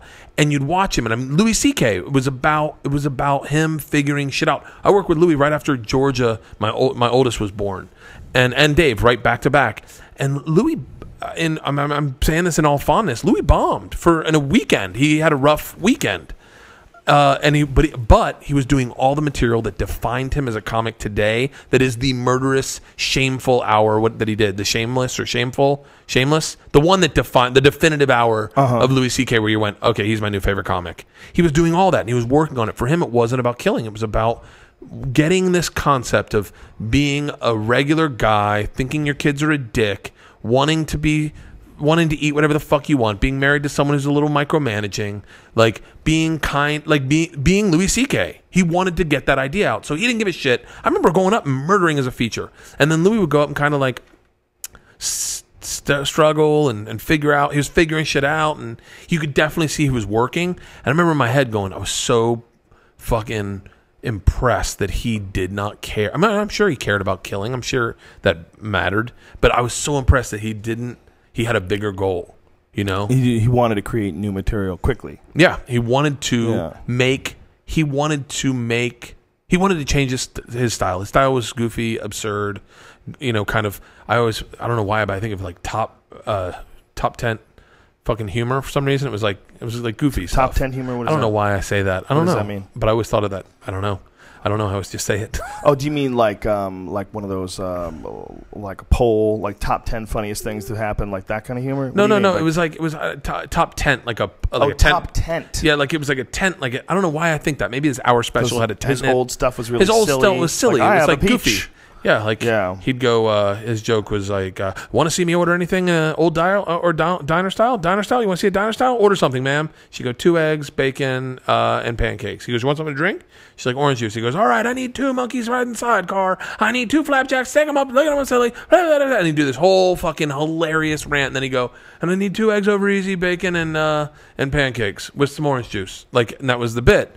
Wasn't who he is now at all. It was more absurdist. Right. But man, I remember watching that and going, motherfucker, I wish I had the balls because I was a feature at the time. I felt like if I didn't kill, I wouldn't work ever again. Yeah, that's like the fear. You know, it's the fear. The hardest part of coming up with new material or changing gears. You know, God forbid when you get a guy who's like a musical guy and decides to try to put the guitar down. Oh shit, man! I've seen that go horribly wrong. Mitzi Shore used to yell at them. She used to yell at them. There was a series of guys that were guitar comics who had like some kind of funny songs, but they resented the fact that they were not considered legitimate comedians by the rest of the comedians. Like they did something that was like a little extra. If you just had to go up there and talk, you would eat dicks up there. It's a little like not. I mean, look. Here's the thing: you pull out a guitar, and everyone's like, "It's entertaining. Oh, it's a guitar. It's entertaining. There's nothing wrong with it. Not saying there's anything wrong with it, but what I'm saying is there was a bunch of guys who got pretty good with a guitar, and then they tried to put the guitar down and just go on their own personality, and they would eat dicks up there. But Mitzi Shore used to yell at him. I'll never forget. This dude was on stage, and he was just choking it up there. He just didn't have it. It was out of rhythm. He didn't know how to. They don't have a rhythm. They don't know the rhythm. Yeah, he didn't know how to. We couldn't just introduce the next song. This next song I wrote when I was thinking about I Dream a Genie in a bubble bath with my dog. Hey, man. You know, there's no setup. It's just you doing stand up, and you know you continue. No, there's no guitar to pull out. Right. There's no pretending you're having a good time. Thank you, thank you, thank you. You know, soliciting claps. There's none of that. It's just you talking. There's no like tuning the guitar when you need a. Oh, let me hold on one sec. And so Mitzi, the kid's on stage doing this. Mitzi goes, "Go get the guitar." Don't ever go on stage without the guitar. I kind of wish I had known Missy. She's one of a kind. You still meet her. Oh, she's still alive? She's still alive. Yeah, really? Sure, if you want to still meet her. She's in poor health, though. She's had a hard time. I met Paulie one time. He was a dick. Well, you know, I'm a big fan of his brother. His brother, Scotty's a good buddy of mine. I love that guy. But I said to Paulie in front of... Louis Anderson introduced us. Always makes Louis Anderson. Paulie can be a nice guy. He's got the potential to be a nice guy. He just doesn't always choose to be. Totally. And it seems like whatever it is, it's really weird because every time you meet him, like most of the time, it's like, hey, he's just a nice guy, very friendly. Sometimes. And then he has like a bad, weird side, I guess. Yeah, I don't know. You know, whatever. Did you ever choke him out? Me? No, never did. I never even really. I mean, I got more upset with how ridiculous the whole situation was at the Comedy Store than Paulie. Paulie was just a part of a machine over there. Yeah. You know, whatever position Paulie plays in it now, I don't know. Speaking of the machine, Cyber Sale Monday. I got machine shirts at BertBertBert.com. Keep going. Cyber Sale Monday. Today's Cyber Sale Monday. So what happens? What do they get off? How they much? Get like same price as normal, I think. I don't know how to change it. They get same price as normal on a cyber sale? That's not a fucking cyber sale. Right now, we have a cyber sale at onit.com, ONNIT. Put in the code word cyber, you get 25% off. Yeah. So you don't have a real fucking... I actually think that everyone should go to Doug.com instead of going to Amazon.com. And that's D-U-G... No, if you go to DUGGED.com, Brian, explain to me why that's good. Because if you're going to shop on Amazon.com... Doug.com just forwards you to Amazon.com, but anytime you spend $1, I get 6 cents, and so it goes towards this studio that we're doesn't charge them anymore. Huh? Doesn't charge them anymore for the product. No, but just gives you a kickback. Just gives us a kickback for promoting people to Amazon.com. But it seems like they're stealing money from themselves. Yeah, to give to you. Maybe they haven't figured it all out. Yeah, wait, how are we making money on this? This is the sign of the apocalypse. Because this is how Amazon's going to fold. Yeah, Amazon, get your shit together. You're my favorite. At all the online shopping options. I went to Black Friday, by the way, and that was straight up scary. Like really? that was like really? That was like being at like Woodstock, but if it was like all rappers, I guess. Wait, what did you get? What did you get at Black Friday? These projectors in the background and stuff like that. But it was these projectors right here. Yeah. What is this movie? I don't remember. You have it playing, but you don't know. This studio is starting. This studio is starting to become really fucking badass. Man. So now you guys do. Look out, man. You do a live show here Wednesday nights. We do a live show here on various evenings. We don't. It's not like every Wednesday night. And then you come straight Wednesdays. Here to do the podcast. Yeah, what we do is we do a podcast while we're doing. I just kicked over his camera. Is he still cool? What we do is we do a podcast like while everyone is going up on stage. The other comics will be back here having a podcast. Oh, come on, please. When can I do this? Anytime you want. When is the next one you're doing? 100% open invitation. Maybe this week. Maybe this we'll week. have to figure it out. Yeah. We'll figure it out. Oh, do it this tonight. week. Do it this week. Yeah, if we do it this week, it'll either be Wednesday or Thursday. Most likely Wednesday. That's what Hef and I Thursday were talking about doing, is doing something like that on the road with Ustream and like fucking trying to. But I'm not good with that shit. You could do it, dude. Just advertise it through Twitter. Make a little Ustream show. Heffron's in charge of everything. Let him be in charge. He's good at that shit. He's smart as shit. He put together a fucking online survey. Yeah, well, Heffron's brilliant. He's a great guy too, and he's a fun guy to have on the road. With you. He's a real dude. You know, he's a real good guy. You'll have a good time. Me, him, and Charlie Murphy went on a 1-month tour of the country. It was a good time. They're cool motherfuckers. With Charlie Murphy. Really? He's so interesting. He's a great guy, man. I really love Charlie. I ran into Charlie in Hawaii once, man. It was one of the fucking coolest things ever. Just random, on vacation, the exact moment he was on vacation. He's one of those guys, like, I was truly happy to see him, you know? Yeah. He's a real, legit dude. He's one of the most honest people I've ever met that's in like, show business. You know? Like, he came on the show and was telling me a story about his wife passing away. Oh, I heard about that. Raising his kids and doing the best he can, but he still has to travel on the road, and sometimes he has to leave them, and he doesn't want to, and how it breaks his heart. You know, it's powerful fucking shit. I love the words he chooses. Yeah. He's got like a 90-year-old man's vocabulary. Yeah, right. Like he says words like articulate. You're a crooner. You're a crooner. Like a crooner. Who the fuck says articulate his feelings on the matter? Yeah. So go say that shit to Mike Tyson.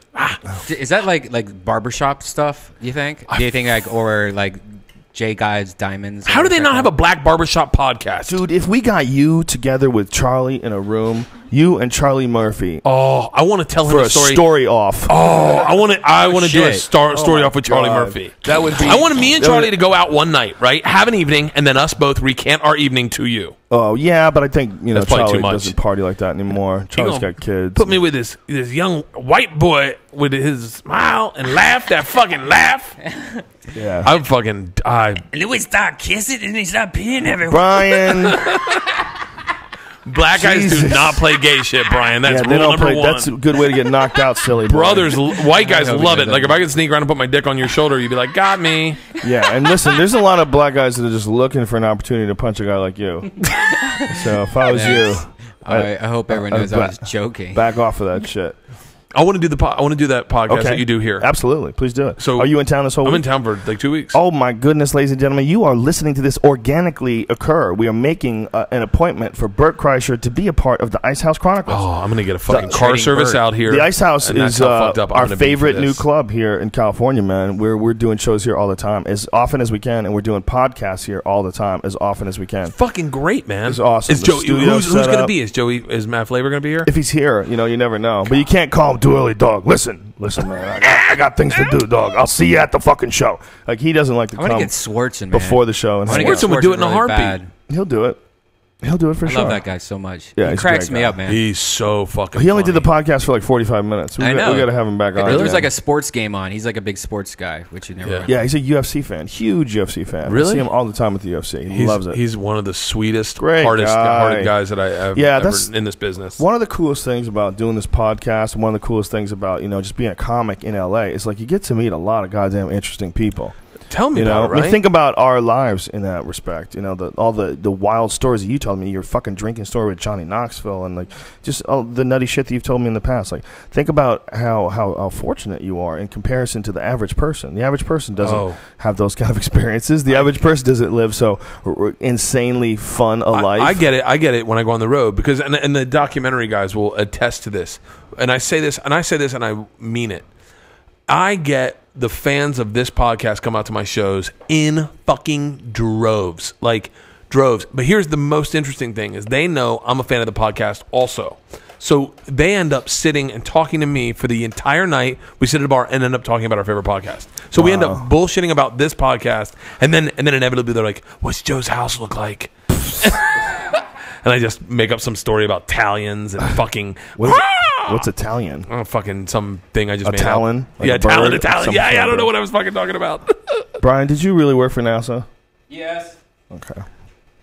Well, that's cool, man. Yeah. Look, we love doing this fucking podcast. It's a great. fun. It's a. I was saying on the phone with you last night. We had an in-depth conversation. Yeah. And I was saying this podcast has made. It's so fascinating to be a part of because when I stand on stage, the second I get on stage, I see droves of people in machine shirts, all sold. I got 2 pairs of that. I got an XL. I got the sort of the light one, which I prefer, a very thin sort of fabric. Yeah. And I got a one that's like a regular cotton T-shirt. I prefer the super thin one. It's got a little bit of sexy to it, a little extra sexy. You're the reason those things sell. I swear to God. I couldn't You're the find reason it we're today. making this documentary. You're the reason. Henderson Shogun shirt on. No, I'm not the reason, dude. All I am is an antenna that tuned into the greatness that is Bert. That's what it is. We just found you. You know, like I couldn't make you funny. I can't make you interesting. You know, having you on this podcast is just we're lucky. I've never subscribed to the idea that that someone should be happy. You know, that they come on someone's show and are entertaining as fuck for free for hours. We have some really hilarious fucking shows with you, dude. Oh, well, thank you. I thought I didn't make you. You made yourself, dude. You're you. Well, but we were talking about last night, and it is a neat thing to be a part of because when you stand on stage, people love you. Man. Wait, this is the fucking craziest thing. So we do this special in Amsterdam for Showtime. I get on stage in Amsterdam, all Dutch crowd. Wow. Get on stage, and I stand on stage. Machine! Fucking 13 people yelling the machine. Am I fucking lying right now? Where's the crew? Out in fucking Amsterdam, dudes have the machine shirt on and they're screaming the machine. Wow. In Amsterdam. Now this is everyone's had That's a rough the beautiful set. thing about the podcast. Fucking it's free everywhere. Outreach is over fucking whelming. Well, it's free and it's everywhere and it'll always be free. Yeah, my ads are annoying, but it's always going to be free. Fucking great podcast. The one you did with Attell is overwhelming. It's one of my favorite interviews I've heard with Attell, because especially when you told him he could smoke, because then all of a sudden Dave started really fucking relaxing. Yeah, I knew I couldn't. I just turned on the machine. I was like, well, no big deal. I love him. I let him smoke. And for him, he's a 2-pack a day guy. So for him, it's super hard. Yeah. Everybody harass Doug Stanhope. Please get after him. Email him. Get him on Twitter. Tell him to do the podcast while he's in town this week, because he's doing the Irvine Improv. That's close to death. Stanhope's in town this week? I'm calling a fatwa to attack the email of Douglas Stanhope. Twitter. And Twitter. Oh, yeah. Whatever. He doesn't read his Twitter. He doesn't read his email either. I'm going to call him later. It's his Facebook. Facebook is where he does this with a little all girl. All his tweets go to his Facebook page. What kind of whack-ass shit is that?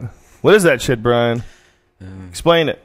Did you hear another fucking coach got caught with little kids?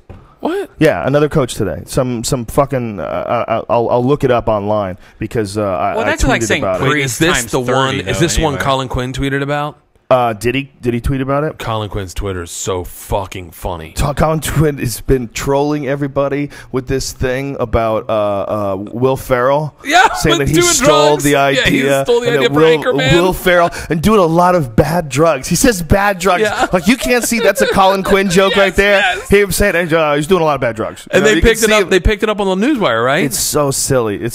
You can't see him saying even the vernacular he uses, the words he chooses, and he was doing a lot of bad drugs. Like that's a goddamn joke. He's Colin Quinn. What the fuck is wrong with you people? Oh, Bobby Kelly. Give me the residuals. Give me the residuals. I want my payback. Come on, man. How do you not know he's brilliant? Bobby Kelly told me the funniest Colin Quinn story. I saw Bobby in New York. We did his podcast, which is coming out next Monday. It's well, you know what, dude? That's the name of his podcast. It was really fun. His podcast is called Know What, Dude? You know what, dude? That's a great name for a podcast.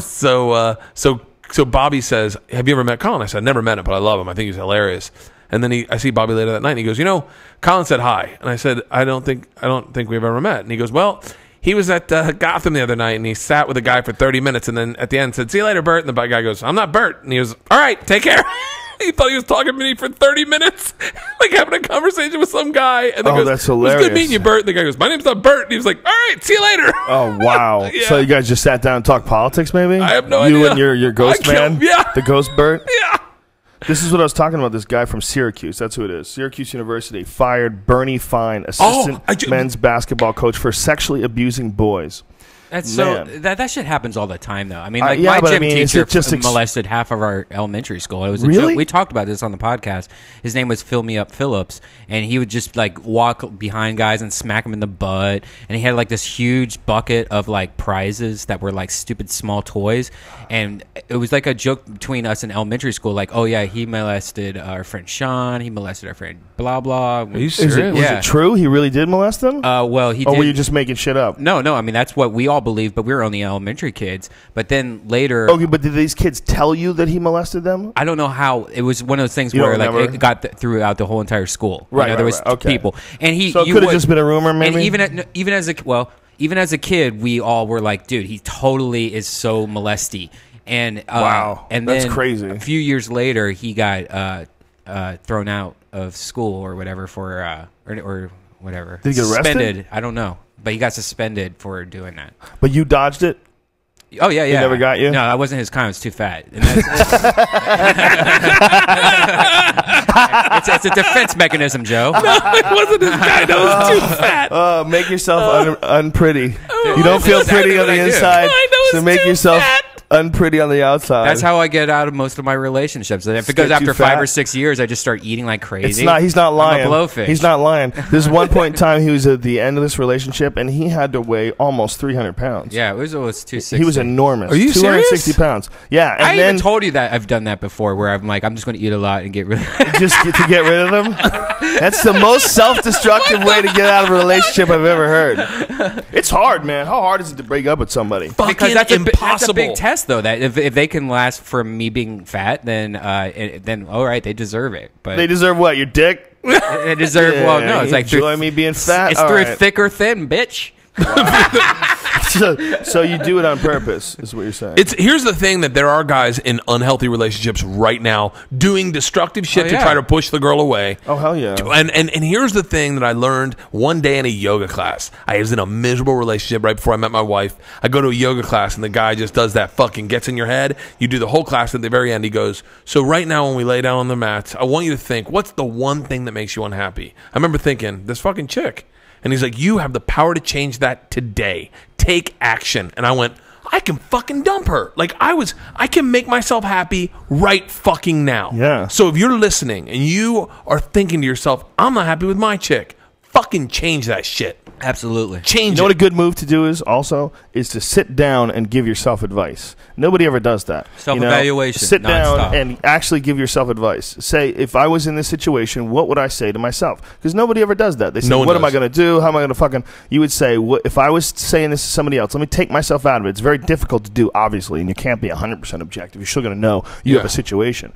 But sit back and say, how would I advise myself to handle this situation? And then fucking follow that, man. Because that's the person that's thinking clearly, not you now who's looking for a shovel and some lime. Yeah, exactly.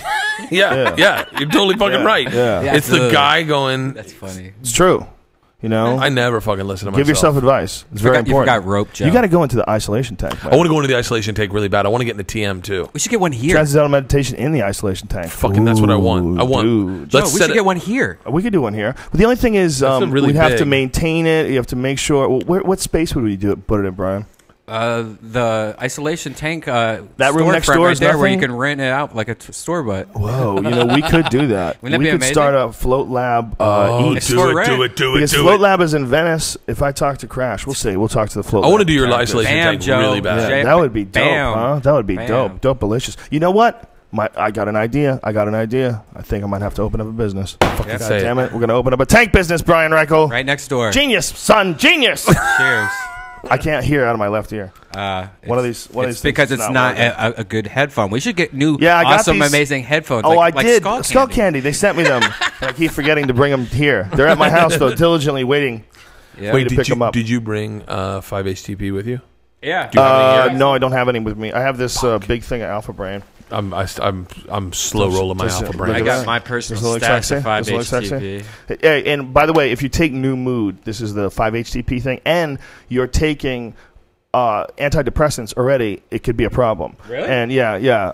Apparently, that's what doctors say. So they say if you are, because apparently what Neil Brennan was doing when he came on the podcast and he started talking about antidepressants and 5-HTP and how it helped him.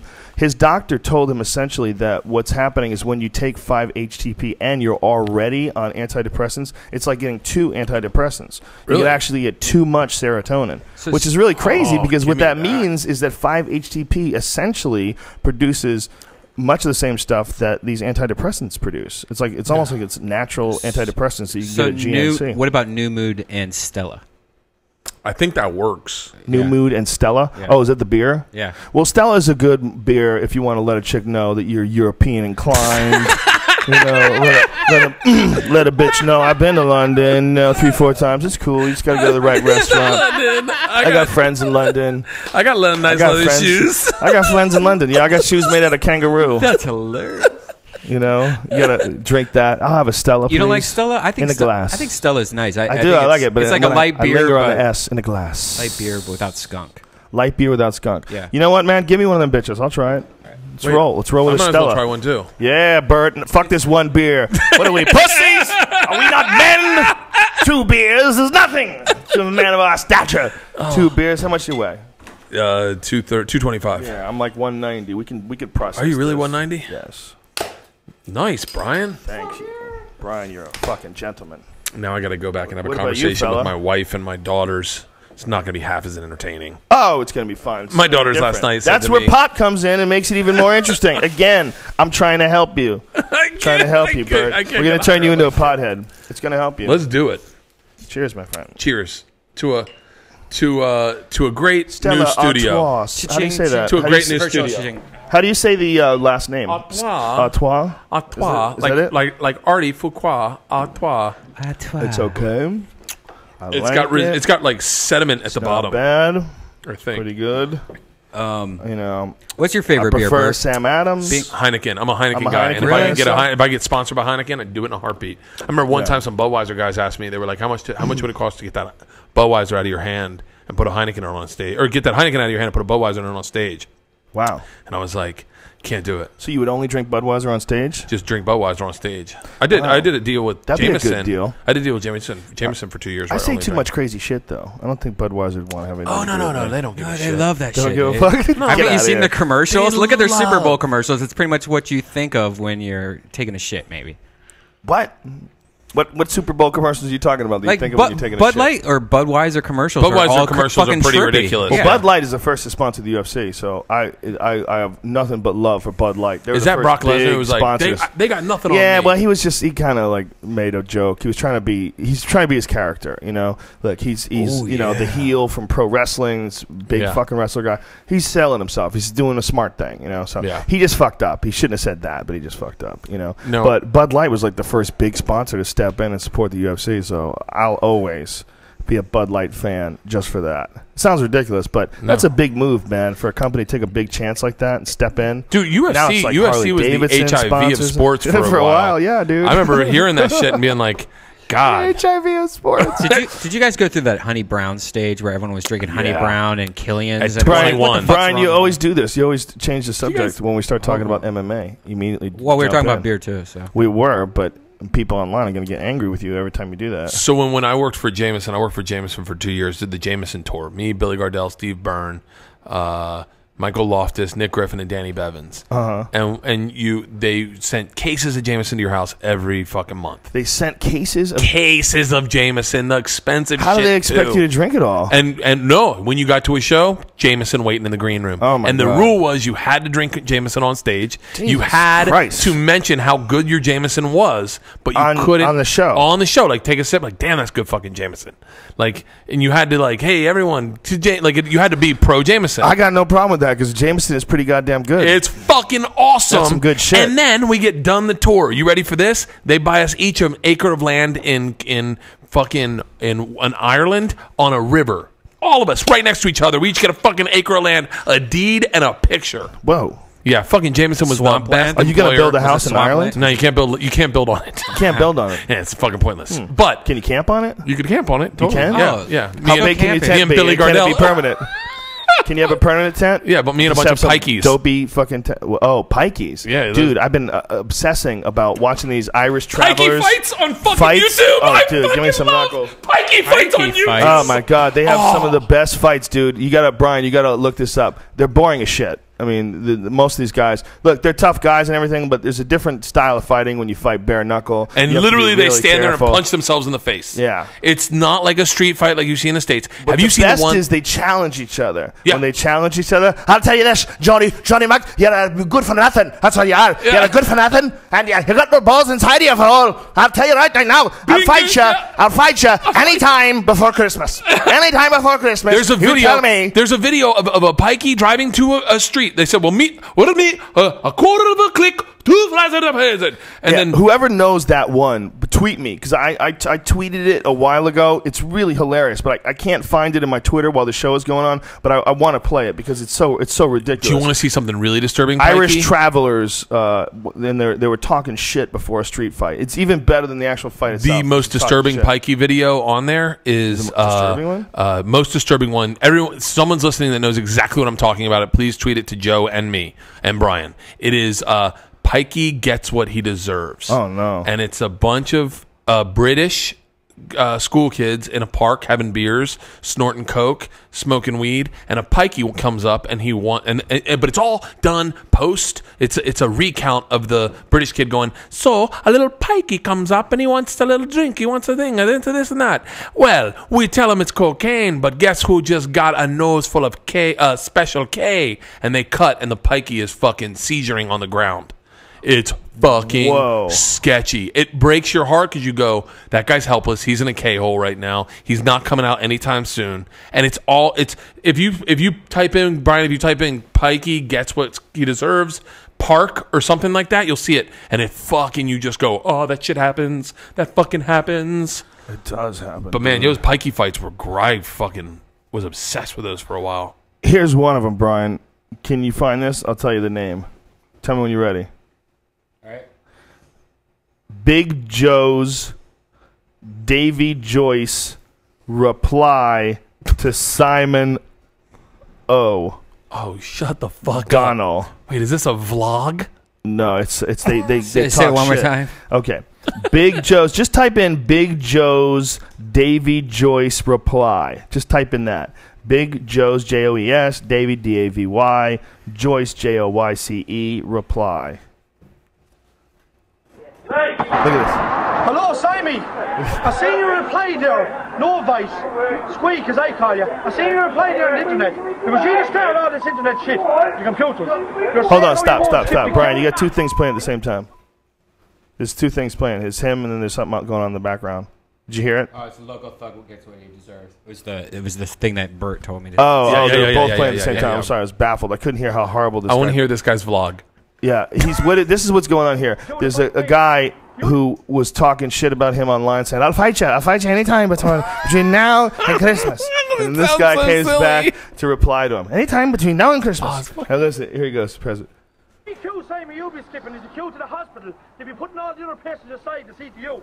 Again, I'm finished with it. If you come out and fight me, you dirty, squeaky, innocent fool, you innocent bastard, you. Come out and fight now, Simon. I'm ready for you. We can all do that, Simon. We'll all fight with the hands. If you're willing to fight with your hands, come out now or come out and fight with your hands.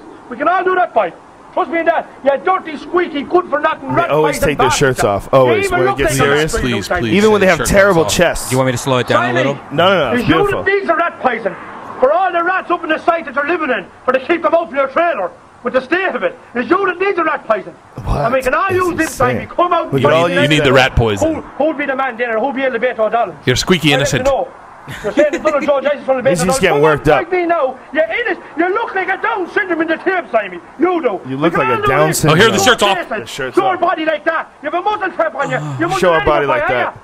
That guy's getting aroused right now. Come out now and fucking fight. Or send your innocent fools. The fellas I see in the tapes in England and his sons. Bring them back now and fucking fight.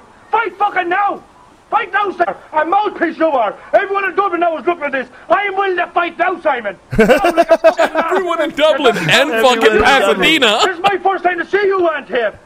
Just be over the told me a minute ago, the swell he did give you brain damage, because the swellness never left your head! You have a head that size and it's all swelled and innocent! You dirty, good for nothing bastard, you!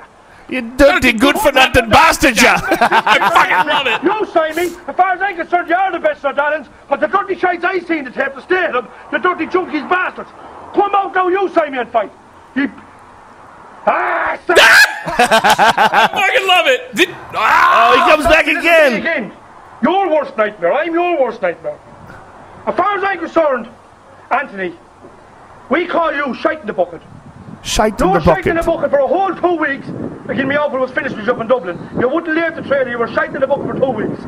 But Simon, I'm christening you now, officially, shite in the bucket as well. Because if I'm finished with you, I'm closing you for you. I'm closing your 2 eyes, and you're going to be shite in the bucket for 2 weeks as well. So that's what you are as well, is shite in the bucket. That's what we call ye, shite in the bucket. Call ye. Okay. Hold on, wait. Stop this real quick. Can we please do this? Okay, listen. Please, anyone, everyone right now, do their response video to this guy. Go, I don't know, no, shiny, but I know you, and I'll fucking kick your ass. Who the fuck do you think you are? Like, dude, you're American? Take your shirt off. Let's see how good they can get. Oh, fuck, I want to do one tonight. I know. I want to do one. The second we get done, Brian, get a camera. I'm doing a reply to that guy. What's his name? Big John? And I'm going to be dead fucking serious, so Big John sees it, and he doesn't get irony. He's going to be sitting in this trailer going, who the fuck on his, the slow modem that he's got? Come on and fight me on. Use these. Everyone can use these, John. Everyone can use these. Shirt's coming off. The shirt coming off is a strange move. Because especially, I guess it's I don't give a fuck move. It's like that white rapper that I was talking about earlier. Who is he? Takes his shirt off. It's like, I don't give a fuck. The guy with Birdman. I don't know, but he didn't give a fuck. His whole thing was that he didn't give a fuck. Well, this guy basically is doing the same thing. He doesn't give a fuck. Takes his shirt off. He knows he's fat. I love it. He knows he's not impressive. When the shirt comes off, that's when the fucking party starts. That's not starts. Phil Baroni under there. You know, that's not a young Randy Couture. Come on, son. What are you looking at now, Brian? Are you looking at Irish funerals? Bagpipes and buttholes. It's like buttholes put to bagpipes. It's a grown man, ladies and gentlemen. Fucking, what's that guy's name? Big John? No questions, only answers. Big John McCarthy? No, that guy. That guy's name was Brian. What was that guy's name? Brian knows it. Here. I'm fucking. I'm Big starting. Joe, Davy, Joyce reply to Simon. Big Joe, Davy, Joyce. All right, to Stymie. To Simon O'Donnell. Simon. He was saying Simon this whole time. That's what he was saying? Simon. All right, we're gonna need some cue cards because I'm never gonna remember that guy's fucking name. I'll send it to you. I'm trying to see if I can send it to you right here from my phone. There's got to be a way to. Yes. God, that's what's great about the internet. I would ask you what your email is, but then the whole world would know it. And I'm thinking about changing a bunch of black dicks in the mail. I just had to fucking pay for more Gmail space. Really? Yeah, and that's just disgusting to me. I Is feel that disgusted. Wait, from penis pictures you're sending out? No, I think it's from just sending a lot of movie files, like video files and stuff like that. And I wish I could like just be like, hey, let me download it all immediately, like in one file, right? You know, and then erase everything, right? Because it's only $5 a year, but still, it's like if you stop paying it, then it takes away that space, that extra 20 gigs that you pay for every year. So it's kind of a trick. And then if that keeps on going, that's going to be like a gas price thing. And like in 70 years, we're going to be paying like $5,000 a month for our Gmail space. I think you're getting out of hand here. Yeah. I think you might have overstretched that one. You know, Google has everything for free. And Brian's like, eventually they'll control the monetary system of the world. And they'll pay them. They will be our overlords. Do you really truly believe that, Brian? Are you scared of Gmail? I think it is a trick that they make you pay for 20 gigs extra a year, Brian, and if you don't pay, service. Yeah, but if you stop paying for it, then they just delete the last year of your Gmail. It's kind of like that's a like trick. Why should they give you so much storage? That seems like the type of storage that a professional You know why would they should? Why? Because I could just make a second Gmail for free, and a third Gmail, and a fourth Gmail, and a Don't fifth tell Gmail for them. free. You're telling them right now. You're giving Stop away. What is that against the law? Brian, you're giving away the secrets, man. You know what I'm saying, though. What do you think about the latest in Google phones? Because I've been having these Google phone versus iPhone conversations again lately. Will you stop with this? It's like there's a resound that's supposed to be pretty exactly dope. what you go buy your fucking phone, and you'll know in like a month you'll be back to the iPhone. I know 100% you would. 100%. What if I like looking at big pictures? I want them big. I want pictures big. Are they bigger? I want my Carry your bigger. iPad around on a sling like you used to. I got my iPad in my backpack. Oh fuck, Joe! That's the next moneymaker right there. I want you to come out with fanny packs, manly fanny packs. I got one right here. We have a higher primate fanny pack that we're eventually going to release. Never mind. Yeah, I'm into Brian's that. got the most ridiculous one of all time. I'm into Brian's fanny packs. pack is more like a survival camp gear. No, it's good for cameras. Yeah, It's tough. You carry too that's much like shit. a guy on the field that needs like a belt bag. It's like it's too ridiculous for a fanny pack. It's a guy at work. I don't know. It's pretty tough. I like it a lot. Do you feel sexy with it on though? Yeah, I don't feel bad because I think it looks so ridiculous. When you're around your girl, I think it just looks like G.I. Joe style. Like it's not like when you look at fanny pack, you're like, all right, that's just lame. This to me is like more like, oh, he's just got a good camera and some stuff in there. You know what it looks like to me? It looks like the Big Bad Wolf. I might put it on right now. We'll the Big Bad Wolf. I started watching that show, Grimm, on What Sundays. Grimm. Wait, when are you ever going to talk about your show coming out? What, Fear Factor? Yeah. Yeah, I'll talk about it. I'm fucking. Are you excited? Yeah, sure. It's going to be fun. It's a funny show. Bugging everyone I talk to is so chaos. fucking excited for it. I don't know if there's one episode where I'm not sure if they're going to be able to air it. They haven't decided yet. Are you serious? Yeah, because it's so crazy. It's so ridiculous. Like when I heard that we were doing it, look, let me tell you something. The way they're filming it, the stunts, everything is like way more over the top than before. The stunts are way bigger. And it's very strange. Look at Brian. Brian's got a sexy face. That's your fanny pack, Brian? Yeah, look at that. That's like a survival gear sort of a thing. That's a shooter in the field fanny pack. Yeah, you could do some serious You know what they airport got? traveling with that, though. Look at that, Brian. You know, that's a good move for the airport, dude. So you could film us going throrough the airport. It's the material. You're not allowed to film that, though, right? Yeah, you can film. I don't know. We're going to film in the airport. Are they the TSA? Do they allow you to film? Well, we use that camera. It's a little bit more covert. He was saying they use another camera. The other camera is the 7D, and it's a little more. It looks like a film. Like you just walk around with it on your neck, and it looks like you're carrying a fucking camera. That's one of the most shocking things about traveling in Europe is you realize how much more lax they are on security. Yes. They're much more relaxed. It's much easier to travel there. Oh, I flew in very nice and friendly and easygoing. It's not nearly as investigative as when you land in America. Oh God, you know. When I flew from London to L.A. Coming out of London was a cakewalk, but man, coming into here's the worst part is what was the problem? They asked you a lot of questions. The biggest problem really was I wore so many different outfits in Amsterdam evening wise, and I had so many fucking chaotic nights that I didn't know what was in what pocket, and I literally packed, and I was like, I'm pretty sure I'm clean, but who knows? Who fucking knows? God. And did they know you were coming from Amsterdam? No, I took a train. I took a train because I don't like flying. I took a train from London to Amsterdam, and then took a train back from Amsterdam to London. That doesn't show on your.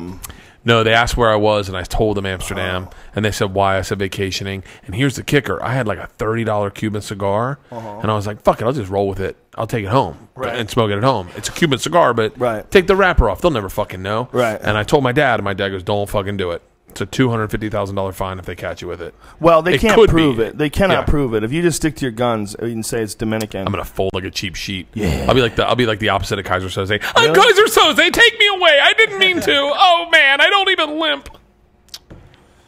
But it's a good cigar, man. Why would you want to give it up to the man? I gave it up. I don't fucking ruin. Even if 10 grand. If they said, all right, we'll let you away with 10 grand, it fucking puts a dent in my family.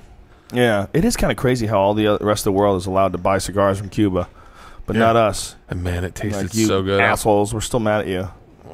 No, they're letting us buy land in Cuba. Would you buy land in Cuba? Why? Why would I do that? I don't know. I didn't think this through. Overwhelming need to go to Cuba and plant things. If you were in a murders, I wouldn't buy land anywhere that I wouldn't want to live. Would you? Yeah. Could you imagine living in Cuba? What are you, Hemingway? Think it through, okay? Hemingway in the 50s? Yeah. Ready to make your own hotel out there and have the mob come down and run everything again? The good old days. A lot of people in Cuba, I bet, long for the good old days when their mob was running shit. Oh. That must have been nuts, man. Oh. You know, mob run Cuba in the 1950s. You know, when you think about like what those motherfuckers were into back then, you know, like Kennedy, like, you know, like how Kennedy like almost flaunted his, you know, friendships with all these like high level celebrity entertainment figures, and you know how all these hot chicks around him all the time. Talk about ruleless, like lawless. Go to Cuba, right, in the 50s, 60s. Oh my God. Okay, let's try to think. At what point would they prosecute you? Like, you could kill someone totally in Cuba. Really? Back then. Yeah. Oh, of course. And what do you just say? Who was? Hey guys, I don't know Cuba's history enough to know who was the most corrupt. It was the most corrupt before Castro. Well, even when Castro came in, technically. But Eddie Bravo's a huge Castro fan, and so is Joey Diaz. You sit down with Joey Diaz, he'll break it down for you forever about Castro, the good and the bad. Really? Yeah. It's you know, Joey was born in Cuba. He was born in Cuba? Yeah, he was born in Cuba. And came to Miami? Yeah, he came to America when he was really young. Shut up. Yeah. Joey Diaz is a real deal. That's why he doesn't really know how old he is. He really joke around about that. Yeah, Joey Diaz and Bert Kreischer have a lot in common. Yeah. You know? Yeah. You both do. to be a really, really funny person, there's like a certain level of unconventionality, a certain frequency of I don't give a fuck that has to be reached. You know? Yeah. Not everybody can reach that, you know? So when a guy comes along like you and reaches it like that, you're like, whoa. He just took a fucking pill from Johnny Knoxville. He just did 12 shots. He's a #1 party animal for rolling. Like what? You know what I mean? Like, they just, you know. There needs to be an event that throws the conventionality. Like, after that Rolling Stone article, there was nothing I could do. I wasn't going to get a straight job. Yeah. Who's the fuck's going to hire a guy that took a shit on a pizza box to win an election? Guys like that you're important, man. It's important. It's important for people to push the issue. I never had a happier day in my life. Brian and I were driving to your house or from your house one day, and Brian and Joey called Brian.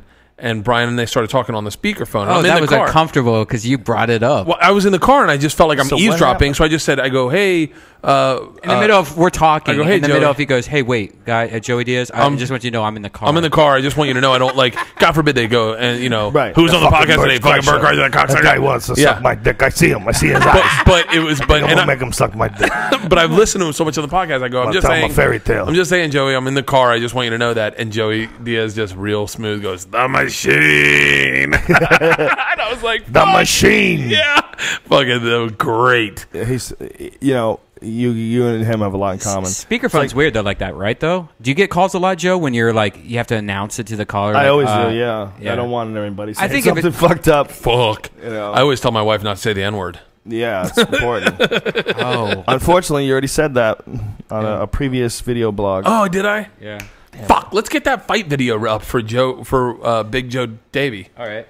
No, let's shoot mine. Oh, your video? I'm ready to fucking challenge him. What would be your stance? That he's a dirty, no good bastard? No, I'm gonna go to. Oh, is this them fighting? This is the video you told me to search for earlier, Bert? No, this isn't it. This isn't it. All right. Well, that seems like a cool fight video. Yeah, it does. Pikey. If you just type in Pikey, you'll find so much great shit. Snatch still holds Snatch? up. Is it gay? Is it gay if you put a picture of shirtless Brad Pitt in Fight Club in your man cave so it inspires you to work out harder? Absolutely not. That's what I'm talking about. That movie is awesome. Not that I'm doing that, but I have a friend who's thinking about doing it. I think it's awesome. Do you love him as the ideal build? Is that what it is? I'd love to look like that. Why can't you do it? I'm trying hard. Just work out like a maniac. I'm working out fucking like crazy. I'm not very eating lean, vegetables. grass-fed meat. Thanksgiving kind of threw a wrench in my plan. Work out like a fucking savage. Lift a lot of weights. Trick your body into thinking that it has to do this all the time. I did bench press in a fucking hotel the other day in New York. Really? Fucking pounded out. I'm high school strong. Damn. Yeah. Really? Like 135? I'll do that shit 10 times. Whoa, 10 times? 10 times. Now, what are you going to do? You're going to like just touch benches? Commit to like a serious weightlifting program and get weightlifting really and running. I'm running hard as shit for an hour. And I'm lifting weights, push-ups, plank. I just want my body to be. I got to get my blood pressure lower, and I just want to be healthy. I don't want to be a fat old man. I want to live. I want to look. I don't want to look skinny. I don't want to look perfect, but I want to look like. I want to take my shirt off at the beach and go. I bet he has an active lifestyle. You know what I mean? Right. Instead of saying like I saw the way your belt. Like when you showed your tattoo, your belt doesn't. It holds your pants up. It doesn't define your waistline. Like, does that make sense? I see what you're saying. Like, my belt cuts into my fat. Yeah, me too. On my pubis and my stomach. Sometimes it bleeds and you have to put a little Neosporin on it. A little Band-Aid. It cuts into you. It's corn syrup. It's the government. It's corn syrup. The government. Corn syrup. It's cholesterol. Trans fats. That's what it is, man. It's the government keeping you fat and stupid. No time in history have people been fatter. I don't think there's ever been a time in history where the larger numbers of people have been fat. Like in this country, the numbers are gigantic. That's why fat men used to get respect in the 20s. When you were Buster Keaton and you were fat, they're like, how did you do that? That's why you were a movie star. Hey! Like Babe Ruth, I'm here, everybody. Yeah. And everyone's like, he must have a lot of money. Yep. Babe Ruth was eating steaks and hot dogs and drinking beer. Fuck, yeah. He's living high on the hog. And then now you're just fat. It looks like you're poor and don't care. It looks like you're just unhealthy, and then you just have a poor diet. Yeah, it has no connection with your personality anymore. Such a direct connection between what you put into your body and how your body feels, man. And some people just, I have friends, I got a buddy who's on antidepressants and he eats terrible. His fucking diet's awful. I think it's lack of women. I think like in the old days, you used to have a wife and they used to cook for you like these nice meals and stuff. To me, half the time I'm like, okay, Jack in the Box is open, Subway is still open. You know, it's more of like I'm more rushing around. If I were to come home like, oh, you know, like family dinner style, you have the kitchen table and she's like, oh, I made a casserole, and you're like, wow, that's nice. Dude, you've been watching too many Patty Duke movies. No, like, that's how I grew up. That's how you grew up. That's how you grew up? That's how I grew up. I had family dinner every day. I had, you know, we all sat at the table. Well, people still have family dinners, bro, and they're super unhealthy. I mean, a family dinner doesn't necessarily make it healthy. What the real problem is most people have terrible diets. It's the woman in the house is what I'm saying. The woman in the house certainly helps, man. That definitely helps. If you live with someone, if you have kids even, you know, you all like have good food in the house. You know, you want to make sure everything's supplied. When I lived alone, like I ate out every fucking night of the week. Oh, if I lived alone, I'd be in great shape. When I lived alone, I was just a comedian on a TV show. A single comedian. Egg whites in the morning, Subway in the afternoon. Everywhere. Really? Restaurants everywhere for breakfast, lunch, dinner. I would keep some food at home just to eat when I was starving, or if I was writing or something like that. For the most part, I just went somewhere to eat. You know, why would I cook? I don't have time for that shit. What's the one thing you miss about being single the most? Pussy! New pussy? I don't miss new pussy at all. No. What? Not in the fucking slightest. So ridiculous. Because there was always I had to do a song and dance to explain why that didn't go the way they thought it would. Like I would never. Bert, that's so sad. I never. That first new pussy experience you had, where you would go in and you'd get on top, and you were like, "All right, this is gonna happen really fast." You knew that in your head. You're like, the whole thing I'm trying to do is make this not prolong this moment so that she thinks it's somewhat enjoyable. The only good parts about being single are that you can have sex with more than one person. The only bad parts of being single are that you're lonely and you're single, and it's way better to have a relationship. It's way better. Yeah. But the problem is we're fucking wired to want to have sex with other women. Yeah. So life becomes a matter of managing your desires and managing which ones manifest themselves into the real world, because they can cause a lot of negative energy, and they can cause a lot of arguments, and they can cause a lot of lonely nights. Like, you got to look at what is the most logical plan of attack to have a happy life, and what is the most logical attempt to have a wild, chaotic roller coaster ride. Of those chaotic nights were awesome. Those are great, man. But where you're standing on top of a corner of a building in New York, and the sun's coming up, and you got a fucking girl from Liverpool next to you whose tongue's stuck to the bottom of her mouth, and she's like, "Oh, I need another pack of cigarettes. What time's the store open?" That fucking shit. When you find yourself fucking in a parking lot in the middle of downtown Manhattan, you find yourself just doing crazy shit. Yeah, but ultimately it's fun. But the real problem with being single, the real problem is meeting cool people. It is fucking hard, man. It is hard to find the real person. You got to go out with them for a while. You got to talk about controversial subjects. You have to, you have to get to know them and know how their brain is structured. You suffer a lot of fucking fools when you're single. Oh my goodness, you do. Find a nickel for every crazy bitch. Talk and nonsense. I watched this guy on a date once, and I'll never forget this.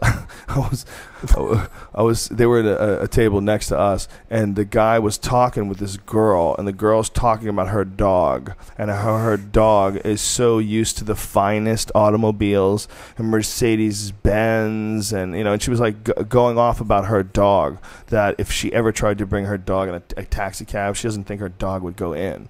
And she was like, it was just chaos. Oh my God. And I was just imagining, could you imagine if you got just stuck sitting down next to this fucking dummy, and you're actually having this conversation, and she's not being a joke, she's not being ironic, she's not being hilarious. That could be a hilarious statement, if you're being a silly person, just joking around. She wasn't joking around. She was bragging about all the finest automobiles that her dog rides in. Oh my God. And it was just like, what kind of nonsense conversation would you have with this person? That's the real issue with being single, is people don't want to be single. You want to have someone that you can spend time with, but what are the odds of finding someone who's actually fucking cool? I met fucking 100 uncool people before I met someone cool. Of course. And then it's also a matter of what you bring out of that person, what that person brings out of you. Because you'll behave completely different in one relationship than another.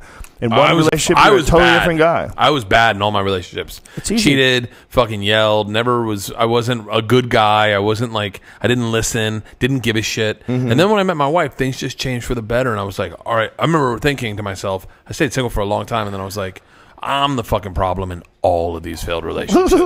I'm the Charlie Sheen. Like, well, to be a Bert Kreischer, to be the fucking party animal, you know, you gotta crack a few eggs to make an omelet. You gotta piss on a dining room table every now and then. Fucking shit's gotta go. Sometimes you gotta rob a fucking train. Listen, that's the only way you make a guy who's as funny as you are in this form of the podcast. You know, these stories, these brilliant stories. You have to, I mean, you're funny on stage comes from years of craft and working on it, and writing and performing and stuff. But your ability to just tell these fucking stories, you know, on the podcast, that's why you were created the way you're created. That's why your life's been so chaotic and insane. It's to create this amazing product, because a diamond doesn't get made unless you have a mountain pressing up against a piece of coal and fucking smushing the shit out of it for a million years. That's how you make a fucking diamond. You know, you don't make a Bert Kreischer with like a normal childhood, no alcohol and no drugs.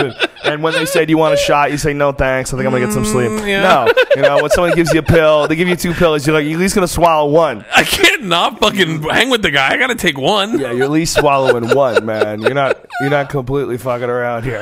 The best part about Johnny Knoxville is I ran into him at California Chicken Cafe one day. Yeah. Like fucking 5 years later. And I was sitting there and he walks in. He's famous at the time. He's been doing movies. And he walks in. I go, Johnny Knoxville. And he looks at me real quick and he goes, Bert Kreischer. I went, shut the fuck up. And he goes, the #1 party animal in the country. What the fuck are you doing out here? And I was remembered like, you. Totally. He is the fucking greatest guy. Wow. And his whole fucking posse was at California Chicken Cafe. And I was like, oh, I wonder if he'll invite me over and meet them.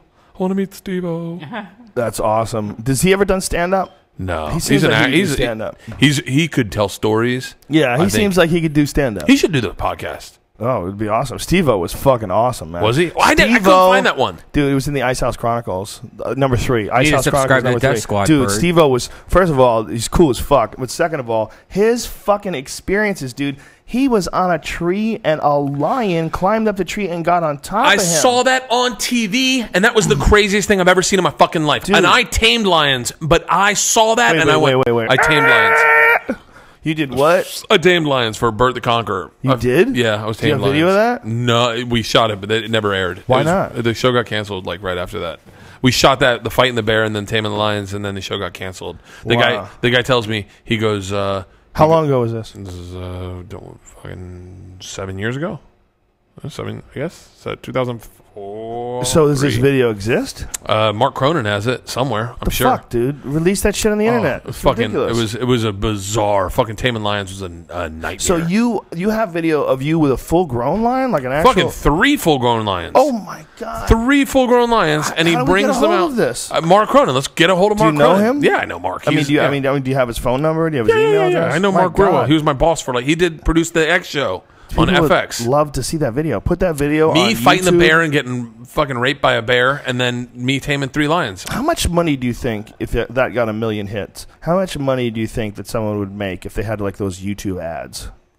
I don't think if it got 1 million hits. I don't know. That's a really good question. Because I heard that like Rebecca Black chick, that girl that made that Friday song that everybody hated. She got a Blu-ray but it had like an unbelievable number of views, like something like 35 million plus. I mean, it's insane. But what's the you know who would know is what's his name? John. It's good. LaJoie. John LaJoie would know. He would totally know. Yeah, I don't think he's going to tell you how much money he's making. Yeah, I wonder, man, because I would think that if you could get millions of hits, boy, that's probably. I mean, what Fox percentage? owns the rights to that video, though.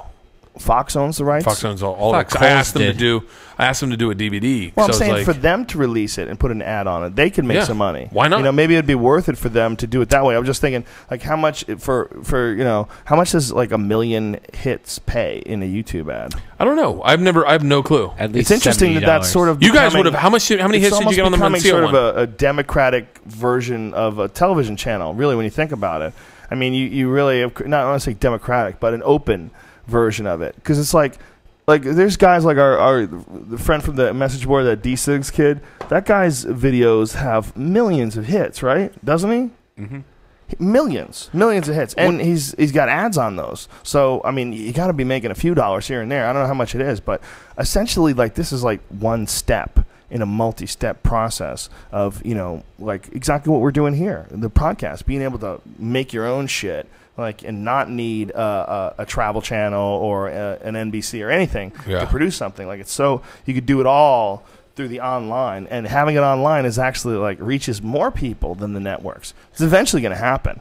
I mean, how many times do you watch something in full screen on your laptop or on your desktop now? Like a YouTube video, and you see it, it's like cool definition. I watched the first 4 episodes of Pan Am on my computer, and I was like, oh no.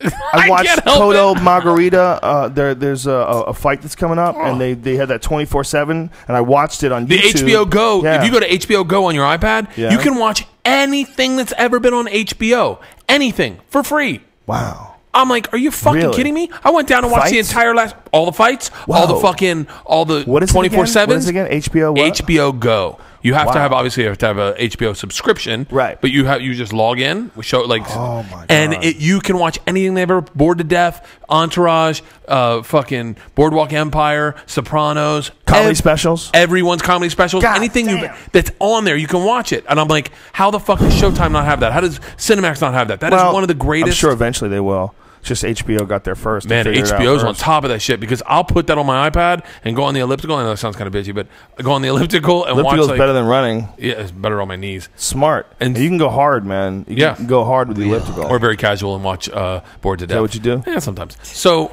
but man, it's the best. It just streams live. My daughters, this is how crazy this has happened. My daughters, we have fucking more TVs in our house than we could ever. We have 2 in the man cave, 3 in the house. My daughters sit in front of the computer every morning in my wife's little office and watch Netflix. They stream Netflix. This is the next stage. We need to set up a podcast headquarters inside Bert Kreischer's man cave. Let's do it. Let's do it. I'm in. I'll pay for it, Brian. You set it up. Brian's not going to set it up. He's too busy. Stop it. You're going to have to get your own guy. Okay. You're going to get your own Brian. But we'll set up. Just hang out at karaoke bars in North Korea. Karaoke bars are a great place to start. A lot of good sound guys go to karaoke bars. Get a setup so you could just podcast anytime you want. So like, you're sitting at home, you hide in your man cave at 1 o'clock in the morning, have a couple of beers by yourself. Yes. You could just start talking into a microphone, just ranting. And can you stream it live? Right? Sure, you can stream it. Absolutely, it's a beautiful. You can stream it, and you can do it just like we're doing it here. I'm doing it. It also goes to MP3. Good. I'm buying a Zoom. Let's name it. Let's name it. You're buying a Zune? Did you say you're buying a Zune? Not a Zune. It's a Zoom. I'm buying a Zoom. Zoom is the MP3 recorder, bro. That's the one that Ari Shaffir uses. And then I'm getting and I got a good camera right now. Set it up, one shot. Now, what do we name it? Well, yeah, that's exactly what I was going to say. What do we call this thing? The Machine in the Man Cave? That's not bad. That's not bad. Machine in the Man Cave is not fucking bad. The only thing I would think of is you would want people to be able to, what the fuck with Mark Maron? Machine in the Man Cave. I don't know if I want people finding Bert Kreischer. Because I don't know if Travel Channel is going to be fucking super happy about me making another TV show. It's not another TV show. Just come here at Death Squad. It's an internet podcast. You're not getting paid for it. You're doing it for your fans. You're doing it because you're an entertaining motherfucker and people want to hear you talk all the time. And look, what we're doing right now, there's a lot of people right now that are in their cars. There's a lot of people at the gym. There's a lot of people that making some boring a lot of people taking the train into New York or back out to Jersey. Exactly. And then it's boring as fuck. It drives them nuts. And you can bring a little joy. I'm doing it. I'm doing it in my man cave, and I am getting on this shit before I go back on the road to Chicago. There you go. I'm getting on this shit. I'm making it happen. So the Machine in his man cave. I don't know. Don't worry, but the Travel Channel is only going to like it because it's only going to promote your show more. Yeah. It's like, why would it hurt? It's not going to hurt, bro. Hopefully, it's just like it on Facebook. Yeah, dude. Just your online presence right now is just starting to blossom. If you had your own podcast, you'd be straight running shit, Bert Kreischer. Am I right, Brian? Yeah. You're a bad motherfucker, Bert Kreischer. I think you should just do it here, though. I don't think you should do it in your man cave. Well, you could do it here. You know, come to Brian's. It's the easiest way to do it. I'd like to be a little buzzed if I'm going to do it sometimes. That's what the couch is for. Yeah, I know, but what am I, spend the night here? Yeah. Yep. My kids. You want to cuddle with Brian. Sorry, girls. Daddy's at Death Squad. I can't make it home. Dude, you know how cool that sentence sounds? Do it. Daddy's at Death Squad? That's Daddy's the name at Death Squad. Well, I should tell everybody, because people always ask, where Daddy's does at Death Squad. where does That's Death perfect. Squad name come from? You guys call yourselves the Death Squad? That's the gayest shit ever. Opie. This is, Opie from Opie and Anthony. I came into the studio, and it was with my friend Eddie Bravo, Brazilian Jiu-Jitsu black belt, first American to ever tap a Gracie, and Tate Fletcher. I saw that fight. Tate Fletcher, 205-pound fighter from the Ultimate Fighter. I was there. Yeah, Brian was there, and he's obviously a killer. I filmed it. So, I probably have it on film. Yeah, and so Opie looks at it. He goes, "It's Joe Rogan, brother, in the Death Squad." And we just started joking around. Yeah, bro, with the Death Squad, like just as a goof, and it became.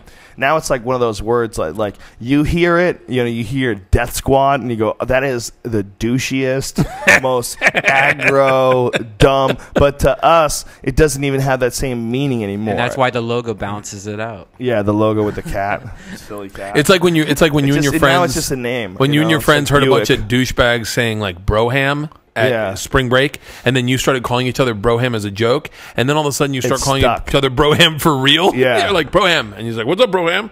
Oh no! You're like, "Oh fuck, no, we're random white guys. We're those guys. One of those random white guys."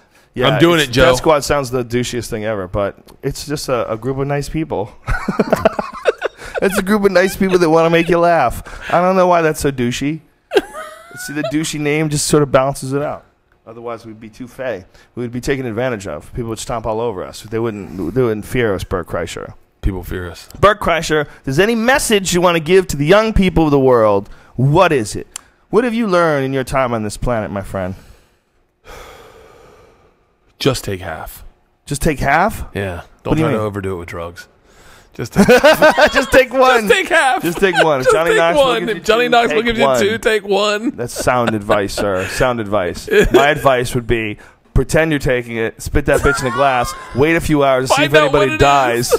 See how many people die. But the problem is then when you do take it, if nobody dies, then unfortunately you're going to be like last one to the party. You last one to the K-hole. Oh, man. Everybody will be coming out and you'll be sliding in. One time, this is fucking right after college. We go to a strip club. I'm living in New York. We go to a strip. My buddy's getting married in Atlanta, and everyone gets ecstasy. So we go to this. We have this bus, this big fucking party bus, and we're going to the strip clubs in the hood, in the SWATs. And it was just when Outkast came on with that song, "Everybody Move to the Back of the Bus," and they were playing that on repeat, and everyone took ecstasy. Whoa. And everyone was taking it, and they gave me one, and I was like, "Oh, I'm going to take it." And then at the last minute, I went, "I'm not going to take it. I don't want to take ecstasy tonight. I think I'm cool." And then 35 minutes, everyone started fucking going flipper, just and passing out. And I was like, and they were moving bodies. I remember them moving, like going, like seizing, like having seizures. And they go fucking fall down. Whoa! Everyone. You just had an instinct to not take this. I remember it was in the bathroom. That's I had it in my beautiful hand, you followed that. and I was just like, I don't want to take ecstasy, man. I'm fun. I was past that phase of my life, and I was like, I'm not gonna fucking take ecstasy. Wow. But they'd given it to me, and I was like, I have it in my hand. Dude, that could have changed your life. You could have got brain damage from that. Well, all my friends now are fucking stockbrokers, and there you go, brain damage. They're all goddamn psychopaths. They're all responsible for the corruption that has led to the downfall of this great economy. Oh, God damn it, Bert Kreischer. But yeah, I dodged that bullet. Make your contribution to the world, Bert Kreischer. Buy American cars. Do you buy American cars? I have a Ford out there. Good for you. That's what I'm fucking talking about. Brian drives Sink that shit. I really would like to go all American. What are you driving today? Today I got my BMW. But you have a Ford Mustang. It was my favorite car. It's my most silly car, but my favorite car. But next Mustang I'm going to get is a hard top. The rag top freaks me out. The fact that the fucking meteor could just hit you on the head. I went on the hard top. The odds of that happening are very slim. I just no. It also feels Who like cares about that? You know, hard top's not gonna it's do like anything. I have.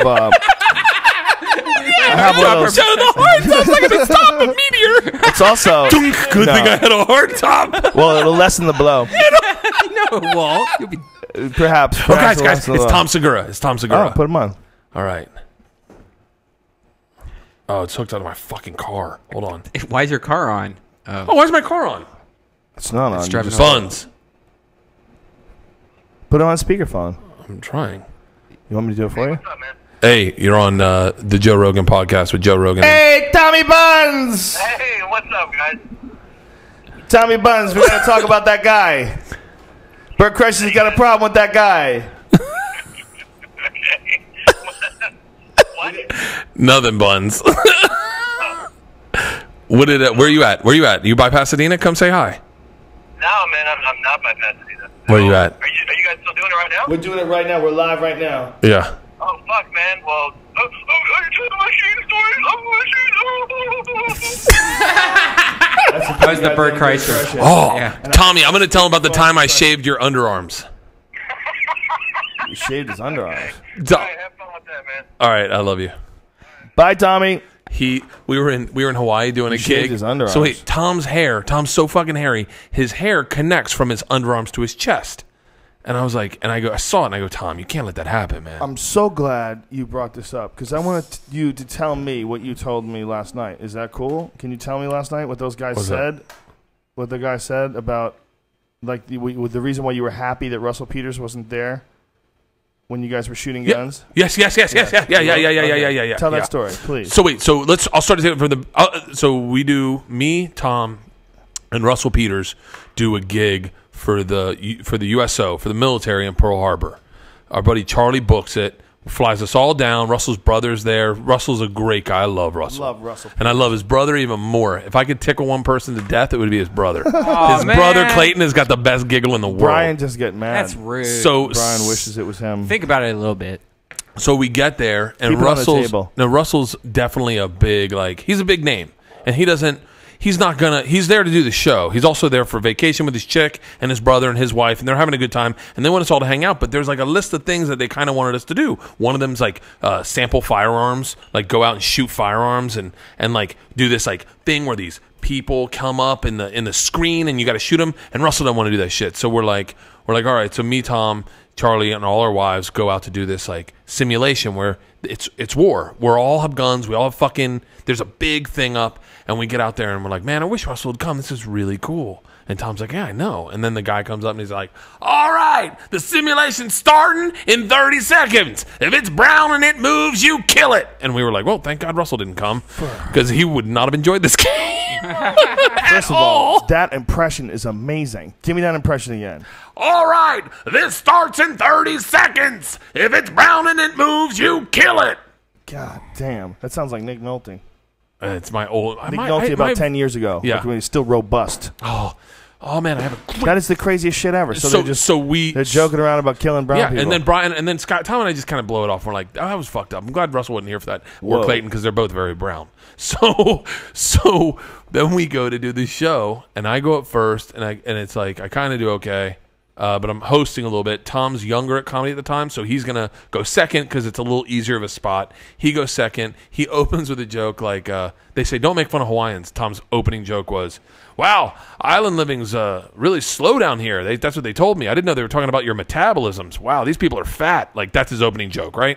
Yeah. So then Russell goes on stage, and Tom and I realized for the first time, we put the dots together that these people have been trained to kill brown people, and they just have a brown person headlining on stage, and they're not seeing the nuances of Indian versus Iraqi. They're just seeing brown, and you can hear the murmur in the crowd, just like, why is this guy here? Why don't we have a white guy? Like, in their heads. Really? Yeah, and Tom and I were just like, ugh. And then what about black guys? Black is very different than brown. Right. To that, I mean, I'm also categorizing. Were the black guys having? What are they saying? We wish we had a black guy. No, we wish we had a white guy. What were they saying? There weren't a lot of black guys, to be honest with you. It was a lot of white guys. Yeah, it was. I mean, it was Pearl Harbor. We weren't in like the thick of it. It was a lot of officers. It was the Navy. Like, I mean. And I'm also putting words in the mouths of people who aren't allowed to talk right now. So I don't want you to think I'm from Pearl Harbor. I don't have a problem with brown people, but I'm telling you, this was the heat of the war, and this is what me and Tom experienced. Yeah, just telling the truth. And we were like, fuck. And then the next day they were like, yeah, you're never coming back. Whoa. And Charlie lost that gig. It was a really cool gig, Hawaii for like a week. But so during this gig, so you would go to Hawaii for a week and do how many shows? Just one show. Oh, two shows. You used to do two shows. One in like the mess hall for the guys, and that could be dirty as you wanted to do, and then one in, and then one for like that was on stage, and like Dog the Bounty Hunter would come out and like wave to everybody. So did they cancel it because Russell was brown?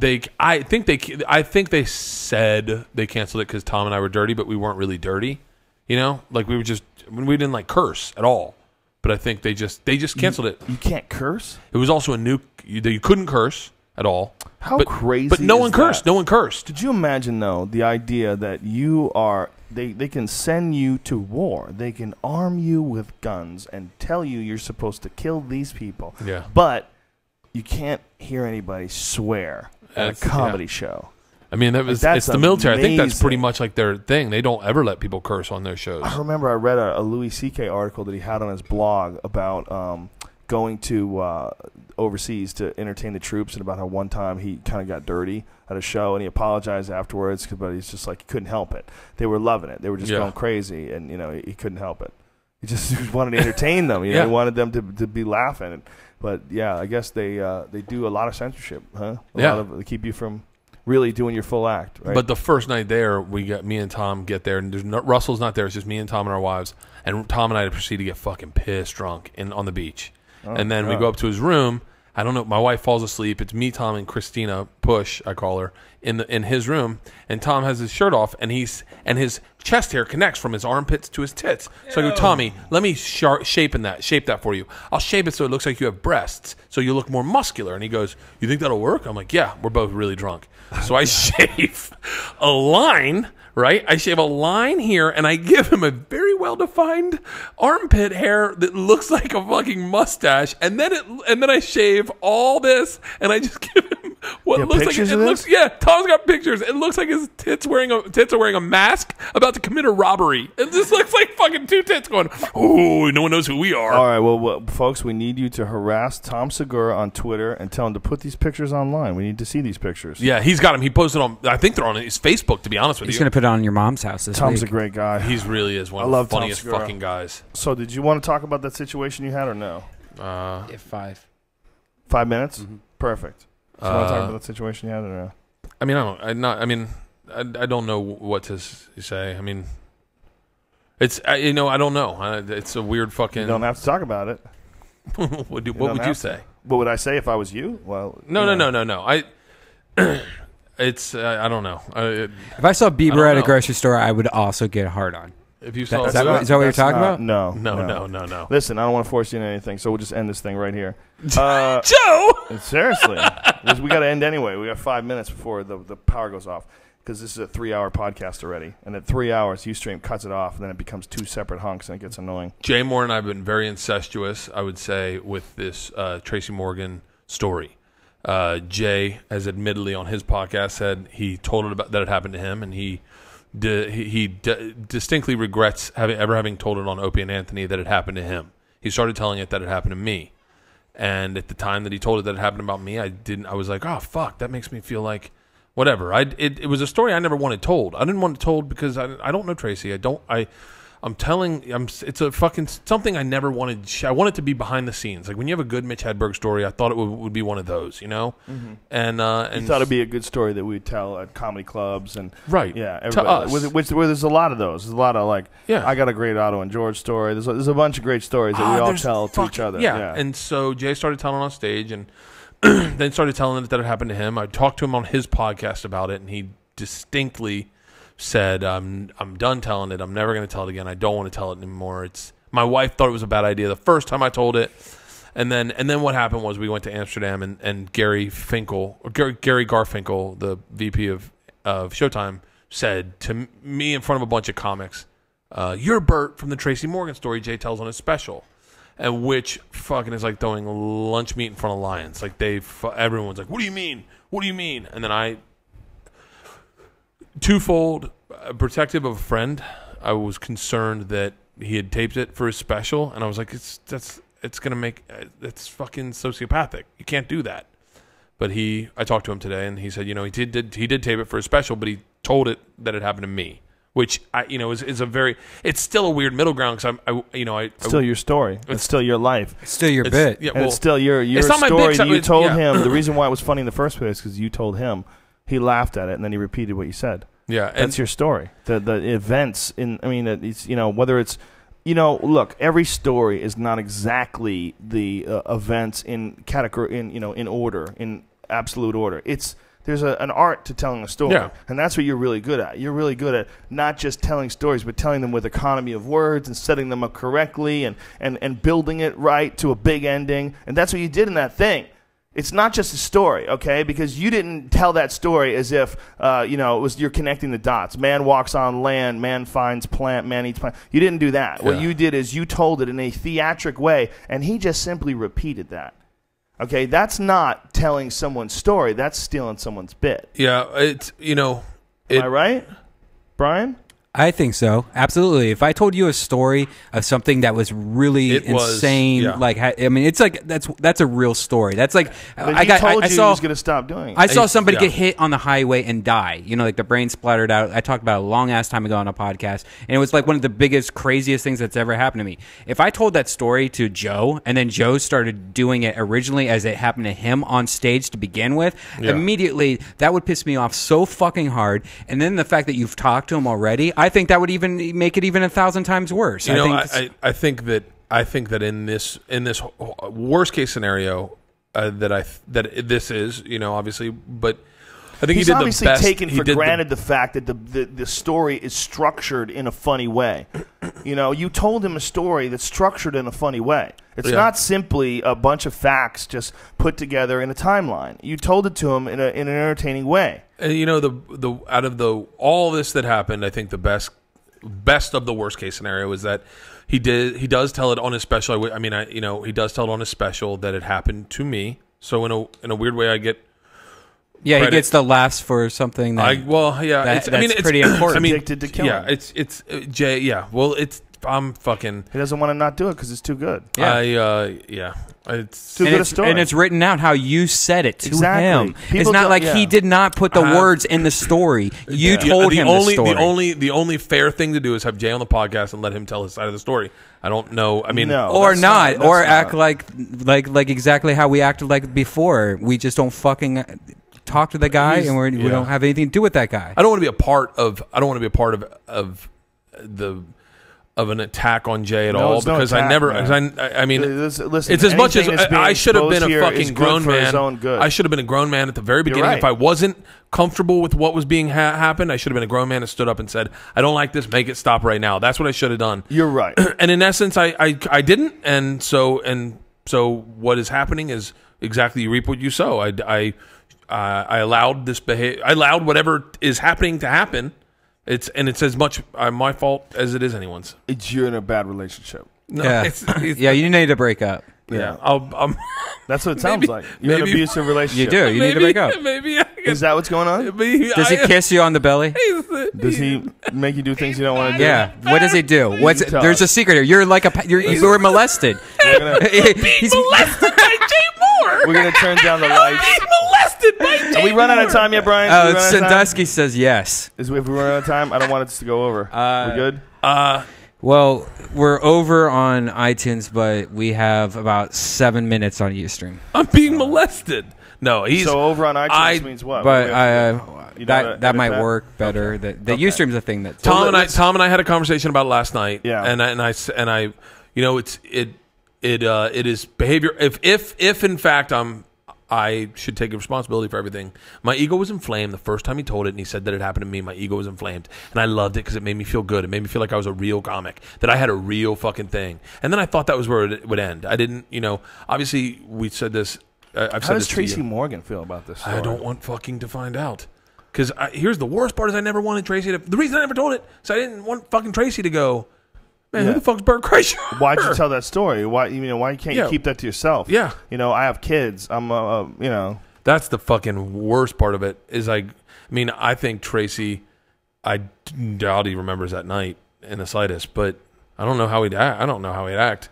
Hopefully, here's the worst part is I told the story to a bunch of comics in Cincinnati with Tony Woods. Tony Woods is one of my good friends who used to party all the time, and Tony was there that night.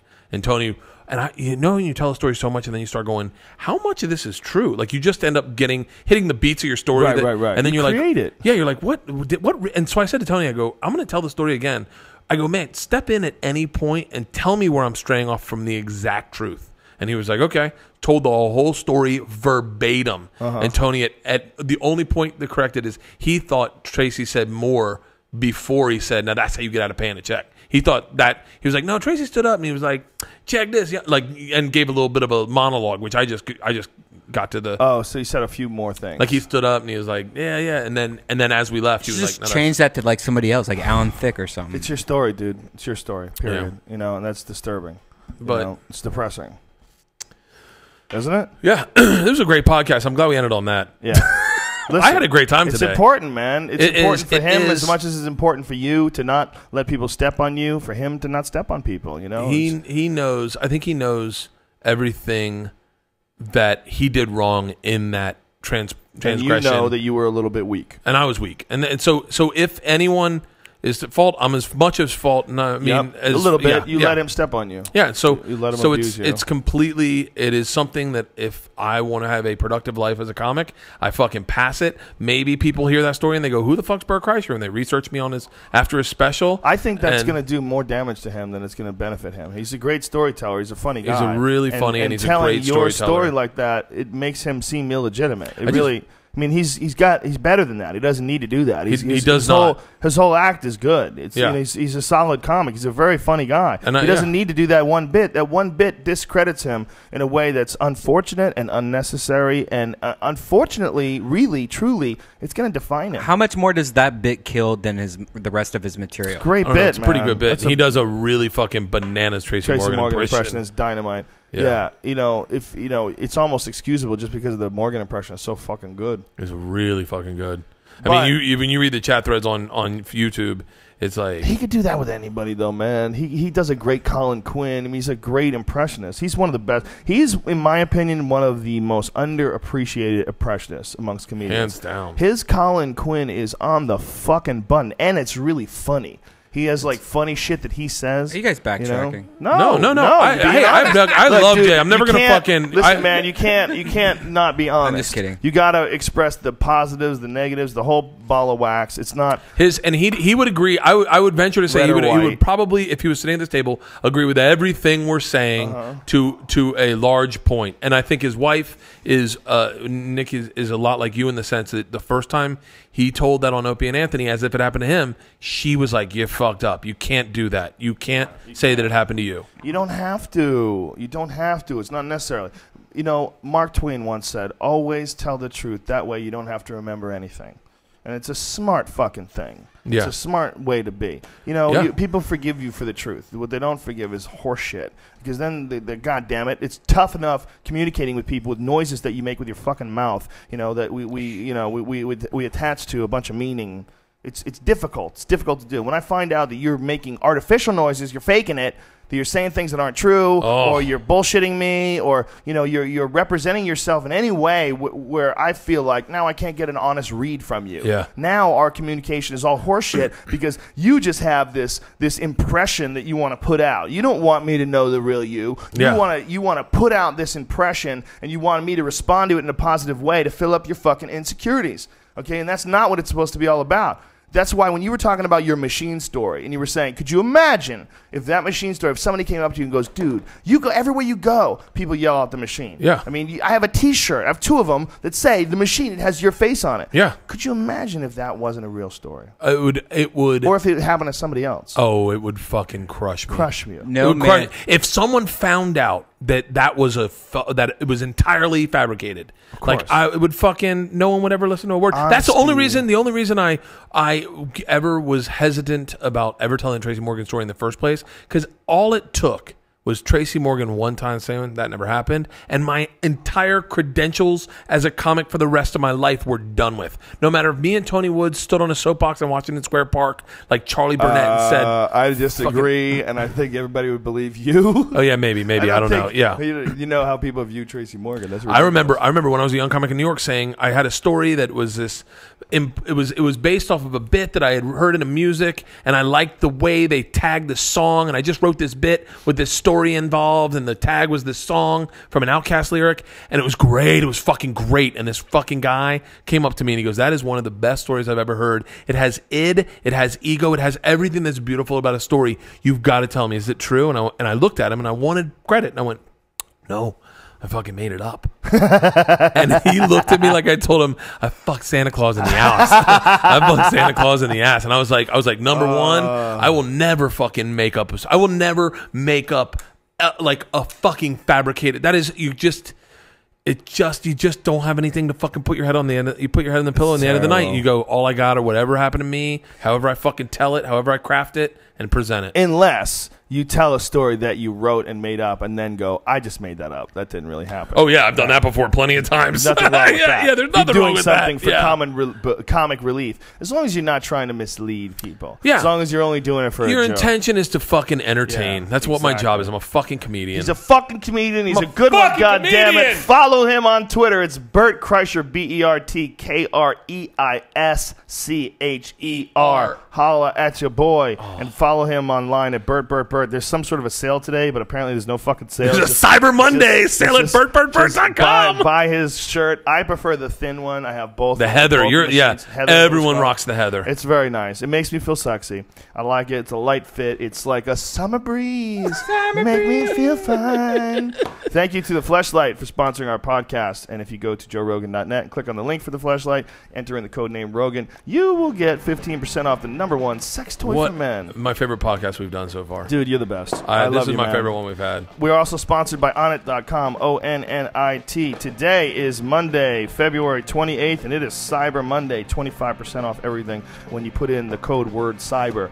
Other than that, after today, enter in the code name Rogan, get 10% off your Alpha Brain. Go get yourself some new mood. Get your shit together, bitches. We love you. We appreciate you. We're all in this shit together. We got a lot of more people this week. A lot of more. I want to do that live show. Oh, we're going to have Adam Curry, too. Adam Curry, you communicated to us through your podcast. We communicate back. You are the man who created the podcast. We would love to have you on. Oh, shut up. Yeah. Holla from MTV. Remember? Yes, that's what I was like. From Powerful. MTV? Yeah, we've got Twitter people are putting this in motion. The real Podfather. Twitter people. I don't have your name, whoever you did this, my one gentleman that I was communicating with, but thank you, sir. All right. I love you, bitches. We'll see you tomorrow. Bye.